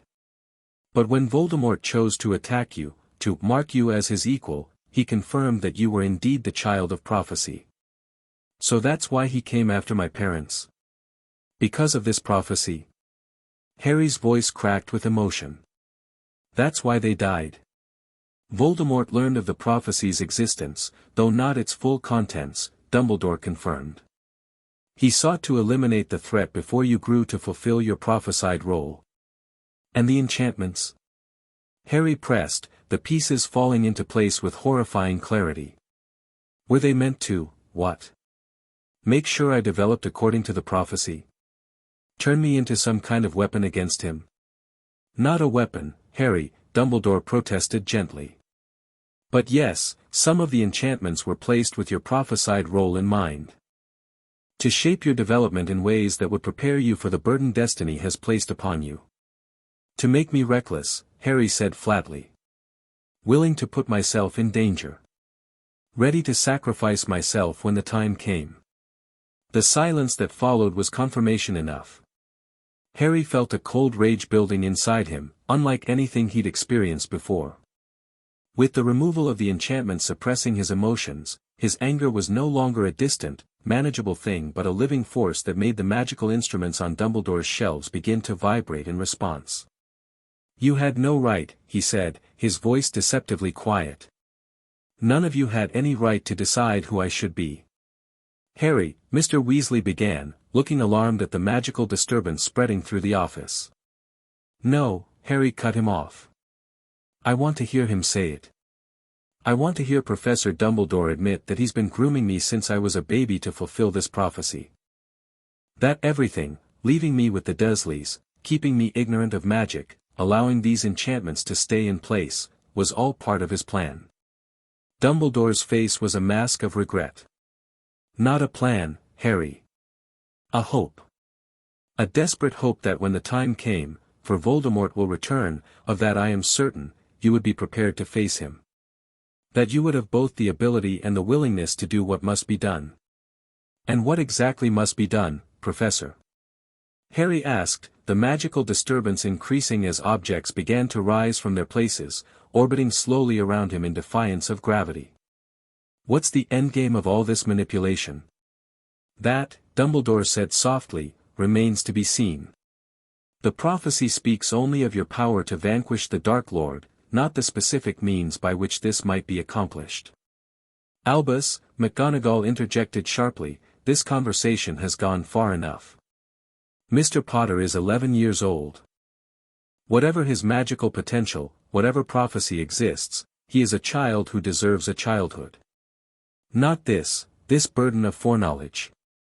I quite agree, Minerva, Snape said unexpectedly, his dark eyes fixed on Harry with an unreadable expression. The boy has been subjected to quite enough manipulation for one day. Harry stared at Snape in surprise. The potions master had never before taken his side in any disagreement. Professor Snape is right, Mr. Weasley said firmly, stepping between Harry and Dumbledore. This discussion should be tabled until after today's procedure. Harry needs to be calm and centered for what's to come, not agitated by revelations about prophecies and destinies. With effort, Harry reined in his anger, and the objects floating around him gradually returned to their places. Fine, he said coldly. But this isn't over. After the procedure, I want the whole truth. About the prophecy, about what really happened the night my parents died, about all of it. No more secrets. Dumbledore inclined his head in acquiescence. As you wish, Harry. Though I would ask you to consider that some knowledge comes with its own price. There are burdens I had hoped to spare you until you were older. I stopped being a child the night Voldemort killed my parents, Harry replied, the truth of the words resonating within him as he spoke them. I deserve to know who I am and what I'm facing. With that, he turned and left the office, his magic swirling around him like an invisible cloak. Behind him, he heard Mr. Weasley excusing himself to follow, but Harry was already descending the spiral staircase, his mind racing with implications and revelations. A prophecy. A connection to Voldemort. Enchantments designed not just to protect him but to shape him into someone capable of fulfilling his destined role. The scope of the manipulation was breathtaking, extending from before his birth to the present moment. Harry, wait. Mr. Weasley called, hurrying to catch up as Harry strode through the corridor. Please, just wait a moment. Harry stopped, turning to face Ron's father with a mixture of anger and exhaustion. Did you know? He demanded. About the prophecy? About what Dumbledore was doing? No, Mr. Weasley said firmly, his honest face troubled. I suspected some of the protective measures might have been excessive, but nothing like this. If I'd known. He trailed off, shaking his head. What would you have done? Harry asked, genuinely curious. Dumbledore's the most powerful wizard alive. The Ministry respects him. Everyone trusts him. Who would have questioned his decisions about me? Mr. Weasley placed a hand on Harry's shoulder, his expression serious. Your parents would have, Harry. James and Lily Potter would never have consented to their son being treated as a means to an end, prophecy or no prophecy. The mention of his parents pierced through Harry's anger, leaving a hollow ache in its place. I don't know what they would have wanted, he said quietly. I don't know anything about them, not really. Then perhaps that's where we should start, Mr. Weasley suggested. After today's procedure, once you're feeling stronger, we'll find people who truly knew your parents. Not just what they did in the war against you-know-who, but who they were as people. Their hopes, their dreams for you. Harry nodded, a lump forming in his throat. I'd like that. Good, Mr. Weasley squeezed his shoulder. Now, I suggest we find something to eat before this afternoon's procedure. Magical work on this scale requires energy, and you've already expended quite a bit with that impressive display in Dumbledore's office. Despite everything, Harry found himself smiling faintly at Mr. Weasley's matter-of-fact approach. I didn't mean to make things float, he admitted. It just happened. Wandless magic triggered by strong emotion, Mr. Weasley nodded. Impressive, but not unexpected given what's been happening with your magical core. All the more reason to ensure you're properly fueled before we continue. As they made their way toward the Great Hall, Harry felt a curious mix of dread and determination. Whatever happened this afternoon, whatever truths were revealed about his connection to Voldemort, he would face it clear-eyed and undeceived. No more living in ignorance of his own nature, no more accepting half-truths and evasions. Today would be a turning point, one way or another. The question was, would he emerge stronger for it, or would the darkness lurking in his scar finally claim its due? The hospital wing had been cleared of all other patients and sealed with privacy charms for the afternoon's procedure. Madame Pomfrey had prepared a special bed in the center of the room, surrounded by a complex array of runic symbols drawn on the floor in what looked like silver paint. Powdered unicorn horn mixed with phoenix tears, Professor Babbling explained when she caught Harry eyeing the silvery patterns. An exceptional conductor for pure, protective magic. The patterns will help channel our spellwork precisely where it needs to go. Harry nodded, his mouth too dry to reply. After lunch, he'd been given a series of potions, one to stabilize his magical core, another to enhance his natural resistance to dark magic, and a third that Snape had prepared specially for this procedure, designed to temporarily strengthen the barriers between his consciousness and the Voldemort fragment. "This is rather different from our previous procedures," Dumbledore explained as Harry lay on the prepared bed. "Instead of simply removing enchantments, we will be performing a delicate substitution, replacing the patchwork of protections currently containing the curse residue with a single, more efficient barrier that will not restrict your own magic. Think of it as replacing several makeshift dams along a river with a single, well-engineered floodgate," Flitwick added. "The river, your magic, will flow more naturally, while still being directed away from dangerous channels." "And the thing in my scar?" Harry asked hesitantly. "The piece of Voldemort?" "Will remain contained," Snape assured him, his voice clinically detached. "Though you may be more aware of its presence once the substitution is complete. The new barrier will be more selective, blocking only the foreign magic, not your awareness of it." "Is that safe?" Mr. Weasley asked from his position near Harry's head. "Safer than the alternatives," Dumbledore replied grimly. "Complete removal would be catastrophic, while maintaining the current patchwork of restrictions would continue to hamper Harry's magical development. And with the rest of the bindings being systematically removed," Babbling added, "the patchwork would eventually fail regardless. This approach gives us the best chance at a stable, long-term solution." Harry closed his eyes, steeling himself for what was to come. "I'm ready," he said, hoping he sounded more confident than he felt. The procedure began differently than previous removals. Instead of encircling Harry and chanting in unison, the professors positioned themselves at specific points around the runic array. Dumbledore stood at Harry's head, Snape at his feet, Flitwick to his right, and Babbling to his left. Each held both their wand and a small crystal that glowed with inner light. "The crystals are focus points," Babbling explained. "They'll help us coordinate our magic more precisely than wands alone would allow." At Dumbledore's signal, they began. Unlike the Latin-based incantations of previous procedures, this magic involved no recognizable words, only a haunting melody that the four wizards hummed in perfect harmony, their voices weaving together in a song that seemed to bypass Harry's ears and resonate directly in his bones. The runes on the floor began to glow, the silvery lines brightening until they shone like molten metal. Harry felt a strange pressure building around his scar, not painful yet, but intense, as if something were pressing against it from both sides. The humming grew louder, and the crystals in the wizard's hands pulsed in rhythm with the sound.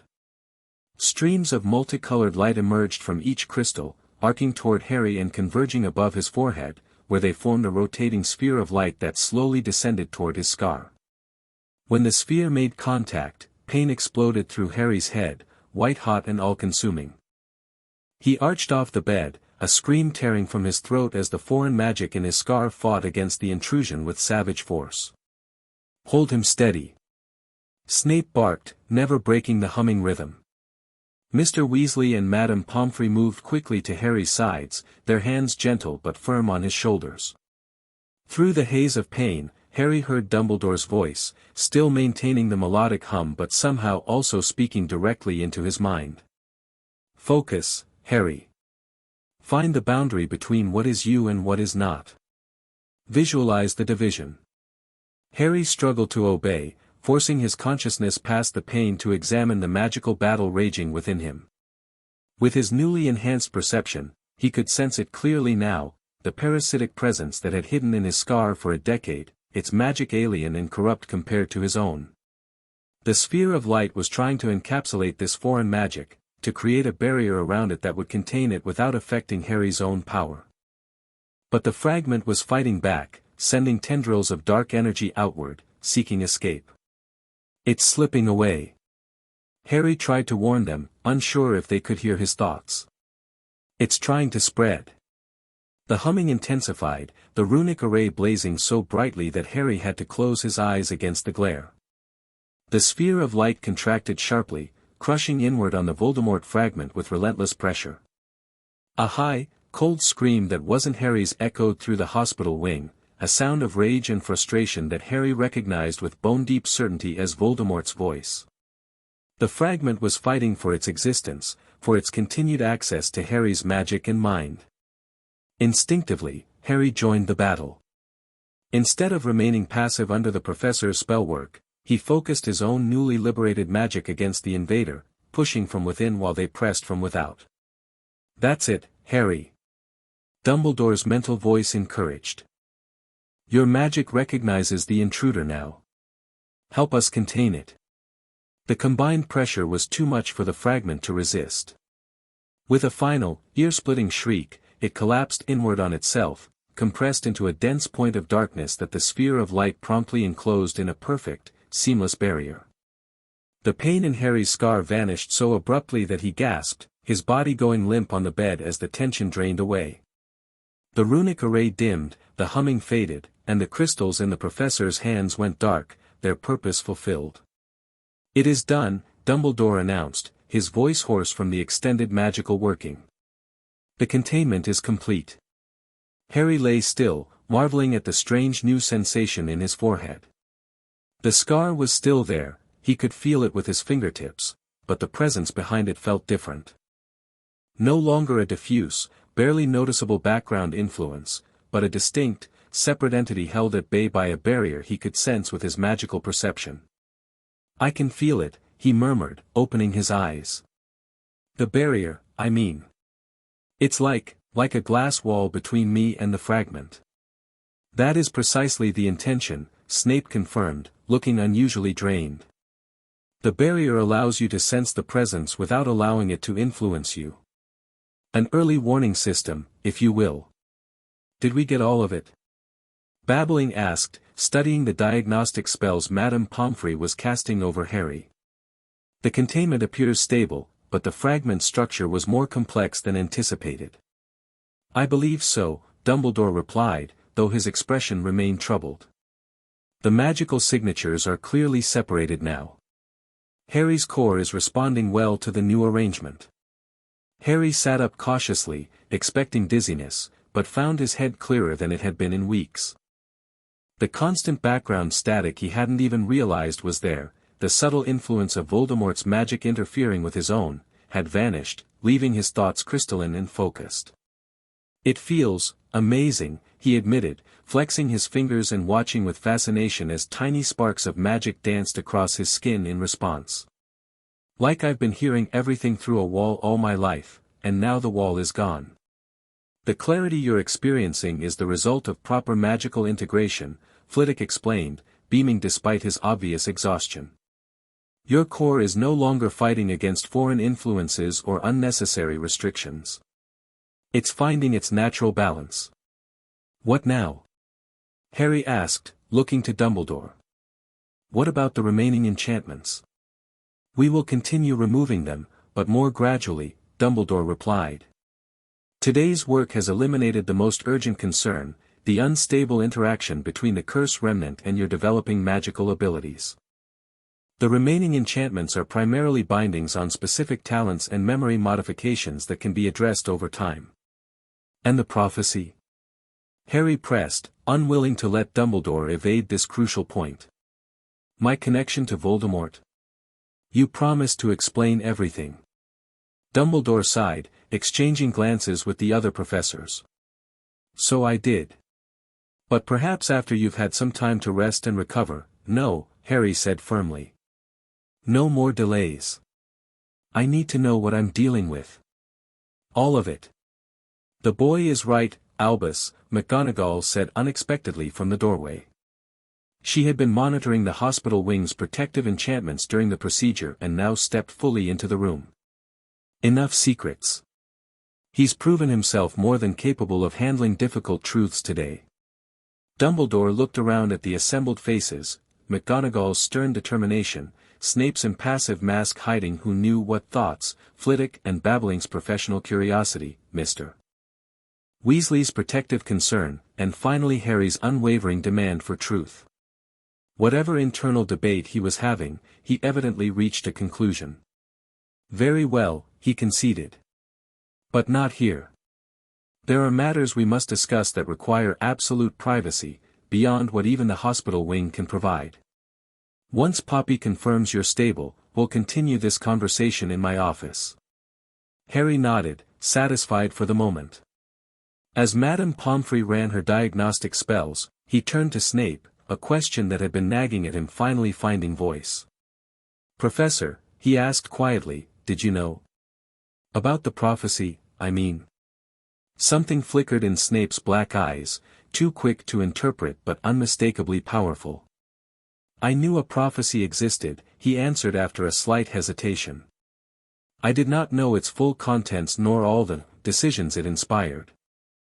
There was something in his tone that made Harry suspect there was much more to the story, but before he could press further, Madame Pomfrey declared him stable enough to leave the hospital wing, though with strict instructions to return immediately if he experienced any unusual symptoms.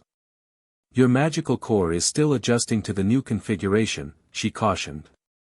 "No spellcasting for at least 12 hours, and nothing strenuous for the next day or two." Harry agreed readily, eager to get to Dumbledore's office and finally learn the full truth about his connection to Voldemort and the prophecy that had shaped his life before he was even born. As they left the hospital wing, Harry flanked by Dumbledore and Mr. Weasley, with the other professors following behind, he was struck by a curious sensation of walking between worlds. Behind him lay 11 years of enchanted existence, his true nature buried beneath layers of magical interference. Ahead lay an uncertain future, his potential finally unbound but facing challenges he was only beginning to understand. Whatever revelations awaited in Dumbledore's office, Harry was determined to face them as himself, not as the malleable pawn others had tried to shape him into, but as the person he was finally becoming on his own terms. "The prophecy," Dumbledore began, his voice grave as they settled into his office, "was made to me personally by Sybil Trelawney during her job interview for the divination position, in the winter before your birth." Harry sat opposite the headmaster, with Mr. Weasley beside him and the other professors arranged around the room. Fawkes watched from his perch, occasionally trilling soft notes that seemed to ease the tension in the air. "I would share the exact wording," Dumbledore continued, "but prophecies are dangerous knowledge. The original is kept secure in the Department of Mysteries, and for good reason. Suffice to say it foretold the birth of one with the power to defeat Lord Voldemort, born as the 7th month died to parents who had thrice defied him." "And that could only be me?" Harry asked. "There were two possibilities," Dumbledore admitted. "You and Neville Longbottom, both born at the end of July to parents who had indeed defied Voldemort 3 times. But the prophecy also stated that the Dark Lord would mark him as his equal, which occurred when Voldemort chose to attack you first, leaving that scar upon your forehead. Why did he choose me over Neville? Was it just random?" A heavy silence fell over the room. Snape shifted uncomfortably, and McGonagall's lips thinned to a nearly invisible line. "Not random," Dumbledore said carefully. "Voldemort learned of the prophecy's existence and the first part of its wording, though not all, from a source who overheard Sybil's prediction. Based on that partial information, he made his choice." "But why me specifically?" Harry pressed, sensing they were still withholding something crucial. It was Snape who answered, his voice flat and emotionless. "Because of your mother, Potter. The Dark Lord saw Lily Evans as a particular threat, a Muggle-born witch whose power he had personally witnessed and found concerning. When faced with a choice between 2 possible candidates for the prophecy, he selected the half-blood like himself rather than the pure-blood Longbottom." Harry stared at Snape, startled both by the information and by the fact that the potion's master had referred to his mother by her maiden name, suggesting a familiarity Harry hadn't known existed. "You knew my mother?" he asked. A muscle twitched in Snape's jaw. "We were acquainted during our school years. Before certain choices were made." There was a wealth of unspoken history in those clipped words, but Dumbledore smoothly redirected the conversation before Harry could pursue it further. "The critical point, Harry, is that when Voldemort attacked you, the prophecy began to fulfill itself. In marking you with that scar, he created a connection between you that transferred some of his powers to you, Parseltongue being the most obvious example, and established you as the one with the potential to defeat him. But he didn't die that night," Harry pointed out. "He's still out there somewhere. Quirrell proved that." "Indeed," Dumbledore agreed gravely. "Voldemort was reduced to less than a spirit, but not destroyed. He continues to exist in a weakened state, seeking means to regain his body and power.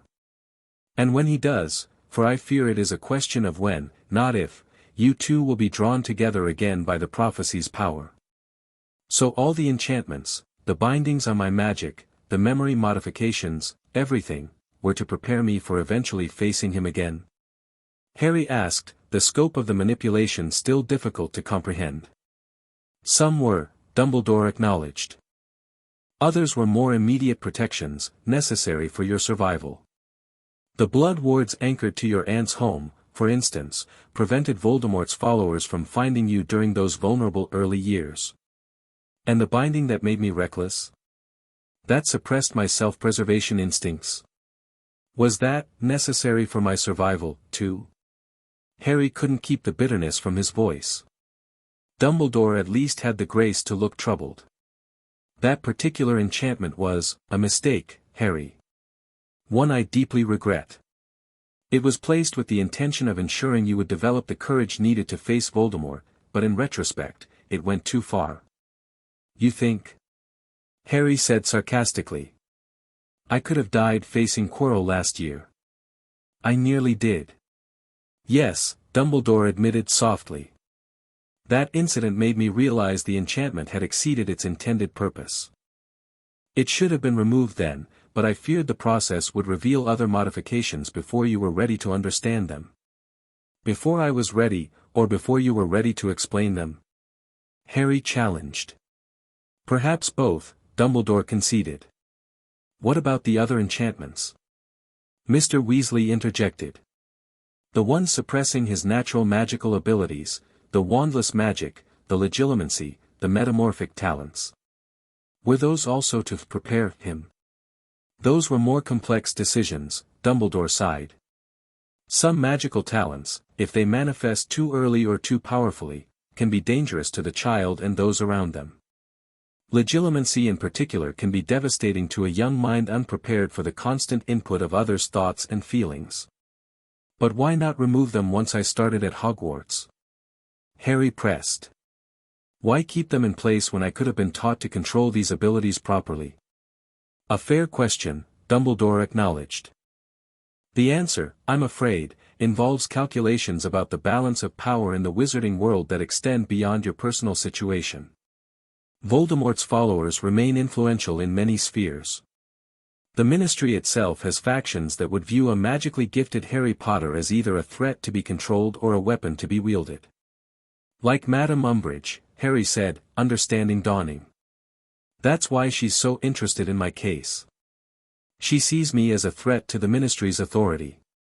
Precisely, McGonagall confirmed. Certain parties would prefer you remain a symbol rather than emerge as a potential independent power. The boy who lived is useful as a rallying point, but a magically unleashed Harry Potter represents an unknown quantity they cannot easily control.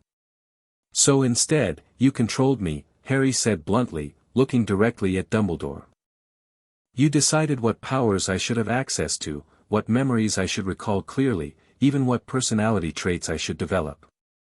All based on your interpretation of a prophecy and your plans for defeating Voldemort. I made decisions I believed necessary for the greater good, Dumbledore admitted. Whether they were the right decisions remains to be seen. But I never intended to deny you your own nature permanently, Harry. Only to unfold it gradually, as you grew ready to handle each aspect of your potential. And who decided when I was ready? Harry demanded. You. The Ministry? The prophecy? In truth, Dumbledore said with a faint, sad smile, it seems the Sorting Hat made that decision for us all. By refusing to sort you until the enchantments were removed, it forced a confrontation with the truth that I had hoped to manage more gradually. Harry considered this, trying to sort through his tangled emotions. Anger at the manipulation. Relief at finally knowing the truth. Fear of the connection to Voldemort that still resided within him, however well contained. And underneath it all, a growing determination to chart his own course from this point forward. The remaining enchantments, he said finally. I want them removed. All of them. As quickly as safely possible. Some are benign protections, Dumbledore cautioned. The blood wards, for instance, still provide valuable security. Fine, those can stay for now, Harry conceded. But any binding on my magic, any modification to my memories or personality, those go. I need to know who I really am if I'm going to have any chance against Voldemort. I believe that's wise, McGonagall said supportively. The boy deserves to discover his true potential, Albus. Whatever the prophecy demands of him, he'll face it better as himself than as our construct. Dumbledore studied Harry for a long moment, those blue eyes seeming to see through to his very core. Whatever he found there apparently satisfied him, for he nodded slowly. Very well, Harry. We will proceed as you wish. The remaining bindings will be removed systematically over the coming weeks. The memory modifications will require special care. Some memories may be distressing when experienced with full clarity. I can handle it, Harry said firmly. I'd rather have difficult truths than comfortable lies. Then there's just one matter left to address, Flitwick piped up from his seat near the window. The sorting. The hat has maintained that it cannot properly sort Harry until all enchantments affecting his true nature are removed. A problem, given that some protective enchantments should remain in place for security reasons, Babbling mused. Perhaps we could negotiate with the hat. Explain that certain protections don't affect his essential character. I believe the hat will be reasonable once the personality-altering enchantments are removed, Dumbledore suggested. Its primary concern was that it could not determine Harry's true nature, not that he be completely free of all magical influence. So I remain unsorted until then? Harry asked, unsure how he felt about continuing his rotation through the houses. While educational, the constant transition left him feeling perpetually out of place. Unless. McGonagall began thoughtfully. The sorting hat's purpose is to determine where a student truly belongs based on their innate qualities. But what if we approached this differently? What if, instead of waiting for the hat to sort you, you chose your house yourself? A murmur of surprise ran through the room. Even Dumbledore looked taken aback by the suggestion. Choose. Harry repeated, the possibility both thrilling and terrifying. Is that allowed? The hat itself considers student preference, McGonagall pointed out. It's well documented that it takes choice into account during sorting. Given your unique circumstances, perhaps your informed choice should be the deciding factor. An interesting proposal, Dumbledore mused. Though it would set quite a precedent. Everything about Potter's situation is unprecedented, Snape said dryly. One more exception hardly seems consequential at this point. What do you think, Harry? Mr. Weasley asked gently. Would you want to choose your house, if given the option? Harry considered the question carefully. He'd experienced Gryffindor's warmth and courage, Ravenclaw's intellectual curiosity, and was just beginning to discover Hufflepuff's loyalty and work ethic. Next week would have been Slytherin, with its emphasis on ambition and cunning. Each house had qualities he admired, values that resonated with different aspects of his emerging self. I'm not sure, he admitted finally. Part of me wants to just pick Gryffindor and be with Ron and Hermione. But another part thinks I should experience all four houses before deciding. And. He hesitated, then forged ahead, I wonder if the whole house system isn't part of the problem. How so? Dumbledore asked, genuine interest in his voice. Well, it divides us, doesn't it? For separate identities instead of one united school. Everyone making assumptions about each other based on house traits. Wouldn't it be better if we all learned from each other's strengths? A thoughtful silence followed this observation. It was McGonagall who finally broke it, a rare smile softening her stern features. A most insightful perspective, Mr. Potter. And perhaps one that offers a solution to your unique situation. What do you mean, Professor? Harry asked. The sorting hat places students where they can best develop their natural talents and character, she explained. But what if your greatest potential lies precisely in transcending these artificial divisions? In embodying the best qualities of all four houses? You're suggesting he remain officially unsorted? Flitwick asked, his eyes wide with surprise. Permanently. Not unsorted, McGonagall clarified. Rather, sorted into Hogwarts itself. A student of the school as a whole, not limited to a single house perspective. Unprecedented, Dumbledore murmured, though his eyes had regained their characteristic twinkle. Yet oddly fitting. The founders themselves intended the houses to be complementary parts of a greater whole. Perhaps Harry's situation offers us an opportunity to recapture something of that original vision. But practically speaking, babbling interjected, where would he sleep? Which classes would he attend? How would house points work? Details to be determined, Dumbledore waved away the concerns.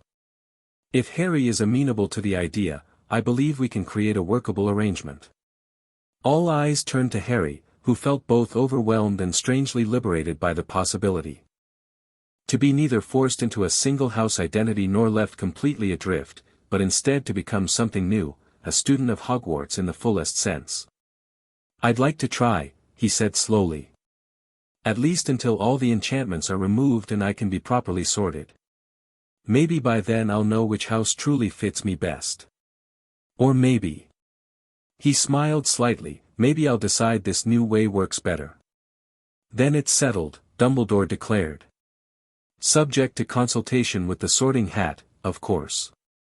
We shall create a special status for Harry as a student of Hogwarts at large while the remaining enchantments are addressed. A fitting next chapter, I think, for a young wizard determined to define himself beyond others' expectations. Harry nodded, feeling for the first time since the sorting ceremony that he might be finding his way to a place that truly made sense for him. Not forced into a predetermined mold, whether by house traits or prophetic expectations, but free to discover who he was meant to be. The great hall fell silent as Harry entered beside Professor McGonagall 3 days later. Word had spread of another major development in the Potter situation, as the Daily Prophet had dubbed it, and every student watched with undisguised curiosity as he approached the high table where the Sorting Hat waited on its stool. The past 72 hours had been intense, 5 more binding enchantments removed, along with the first of the memory modifications. That last had been particularly jarring, restoring crystal clarity to Harry's recollections of the night his parents died.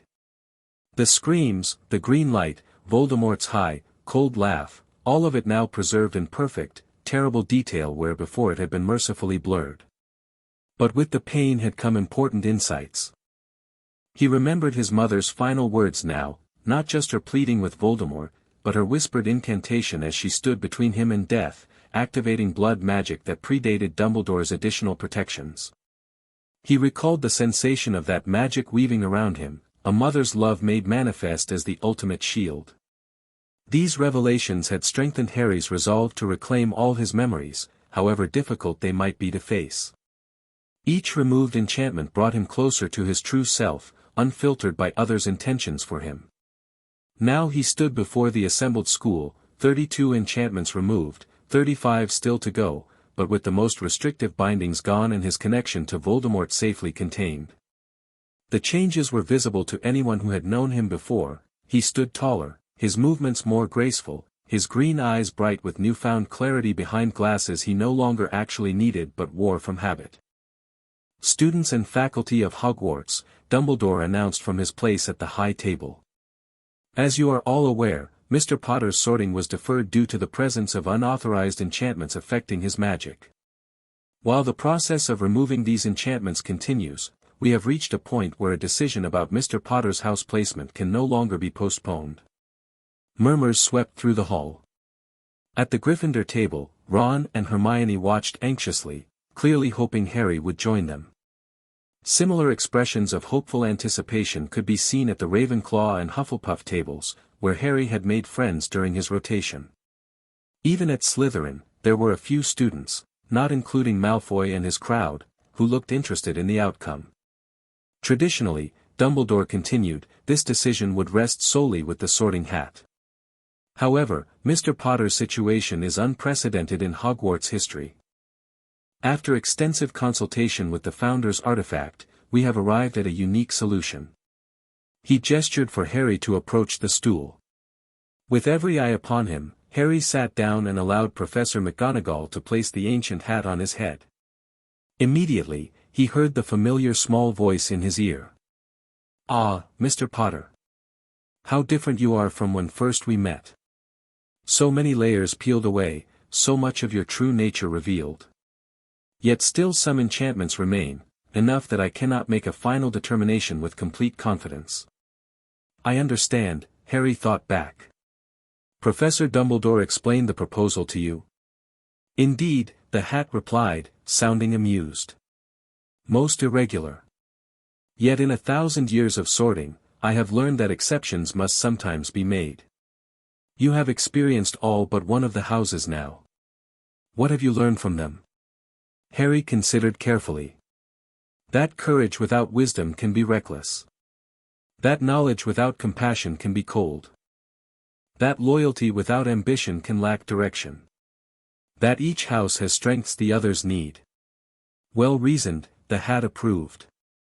"And where do you believe you belong?" "I think." Harry paused, the truth crystallizing within him. "I think I belong wherever I can best prepare for what's coming. Not just by developing my own strengths, but by learning from everyone around me.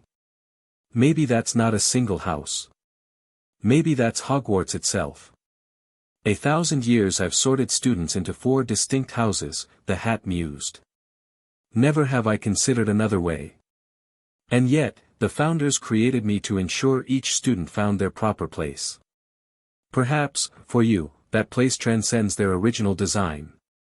The hat was silent for a moment, as if in deep contemplation. Then it spoke aloud, its voice ringing through the great hall. "In all my centuries, I have sorted students into 4 houses as the founders intended. Yet the founders also valued wisdom, adaptability, and growth. For Harry Potter, whose true nature emerges still from beneath layers of enchantment, I declare a new path." The hall held its collective breath as the hat paused dramatically. "Harry Potter shall be a student of Hogwarts United, belonging not to one house alone, but to the school as it was meant to be, a single community of diverse strengths. So I have decided, so shall it be." A stunned silence fell, broken first by scattered applause from the teacher's table, then building as students began to react to this unprecedented declaration. Some looked confused, others intrigued, while a few, particularly older students who had witnessed the sometimes toxic effects of house rivalry, nodded in thoughtful approval. Dumbledore stood, raising his hands for silence. "The Sorting Hat has spoken. Harry Potter will continue as he has begun, learning from all houses, contributing to all houses, representing the unity that Hogwarts at its best can achieve. Practical arrangements have been made for his accommodation and participation in house activities. I ask all students and staff to honor this unique sorting and the opportunity it presents for our school." As McGonagall removed the hat, Harry caught sight of Ron and Hermione at the Gryffindor table. Ron looked slightly disappointed but gave him a supportive thumbs up, while Hermione was already deep in thought, probably analyzing all the implications of this new arrangement. At the Slytherin table, Malfoy whispered something to Crabbe and Goyle that made them snicker, but Harry was surprised to see several other Slytherins watching him with expressions ranging from curiosity to cautious approval. Perhaps some appreciated the recognition that ambition and cunning had value alongside the more celebrated traits of the other houses. "Mr. Potter will be provided a private room accessible from all 4 common rooms," Dumbledore was explaining to the still murmuring hall. "He will attend classes with each house on a rotating schedule and may sit at any house table for meals. Points he earns will be awarded to whichever house he is working with at that time." The headmaster's blue eyes twinkled as he added, "I believe this arrangement may remind us all that while our houses have distinct qualities to celebrate, Hogwarts is ultimately one school, united in the pursuit of magical education and understanding." As Harry moved to join Ron and Hermione at the Gryffindor table, his choice for this particular meal, he felt a curious lightness. For the first time since arriving at Hogwarts, he wasn't being forced into a predefined role or identity.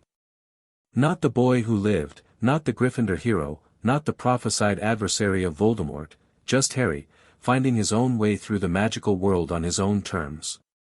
So you're officially unclassifiable, Ron grinned as Harry sat down. Somehow that fits.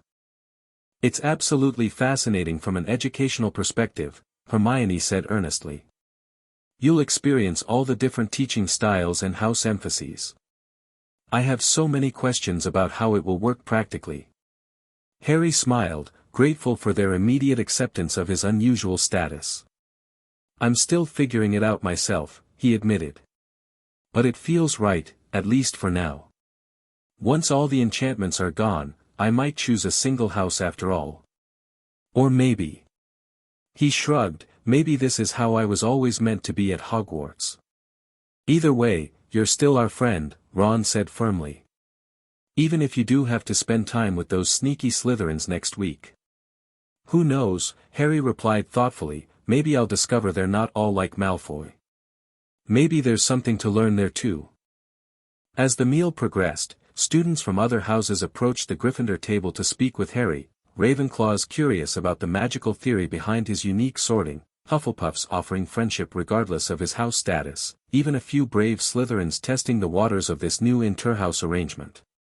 Watching the unprecedented mingling, Dumbledore smiled from the high table. Perhaps young Harry's misfortune will prove fortunate for Hogwarts after all, he murmured to McGonagall. The houses have grown too separate in recent decades. A reminder of their interconnected purpose was long overdue. Indeed, McGonagall agreed, though her expression remained serious. But let us not forget the greater challenges that lie ahead. The removal of those enchantments has revealed abilities that will make Potter a target for those who fear or covet such power. And the prophecy remains in play. True enough, Dumbledore sighed. But for tonight at least, I believe we can allow Harry to enjoy this moment of finding his place, however unconventional it may be. Down at the Gryffindor table, Harry was doing exactly that. Surrounded by friends from all houses, fielding questions about his unique status, he felt a sense of belonging that had nothing to do with sorting categories or prophetic destinies and everything to do with being accepted for who he truly was. 35 enchantments remained to be removed. The connection to Voldemort, though contained, still lurked within his scar. The prophecy still hung over his future like a storm cloud on the horizon. But for the first time, Harry faced these challenges not as someone else's carefully crafted weapon or symbol, but as himself, Harry Potter, student of Hogwarts United, free to choose his own path forward. The Sorting Hat's final verdict wasn't a house name but a recognition of something more fundamental, that Harry's greatest strength might lie precisely in his ability to transcend the artificial boundaries others had tried to place around him, whether house divisions or magical bindings or prophetic expectations.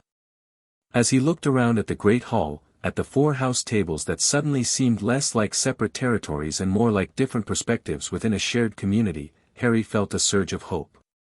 Whatever challenges lay ahead, he would face them as his true self, drawing strength from all that Hogwarts had to offer. The enchantments had tried to make him into someone else's idea of a hero. But perhaps the real hero was the one emerging now, not defined by a house color or a lightning scar or a prophecy, but by the choices he would make with his newly liberated magic and his unbound heart. For Harry Potter, student of Hogwarts United, the true journey was just beginning. The end. Thank you for watching this video. Please be sure to subscribe to our channel and like this video.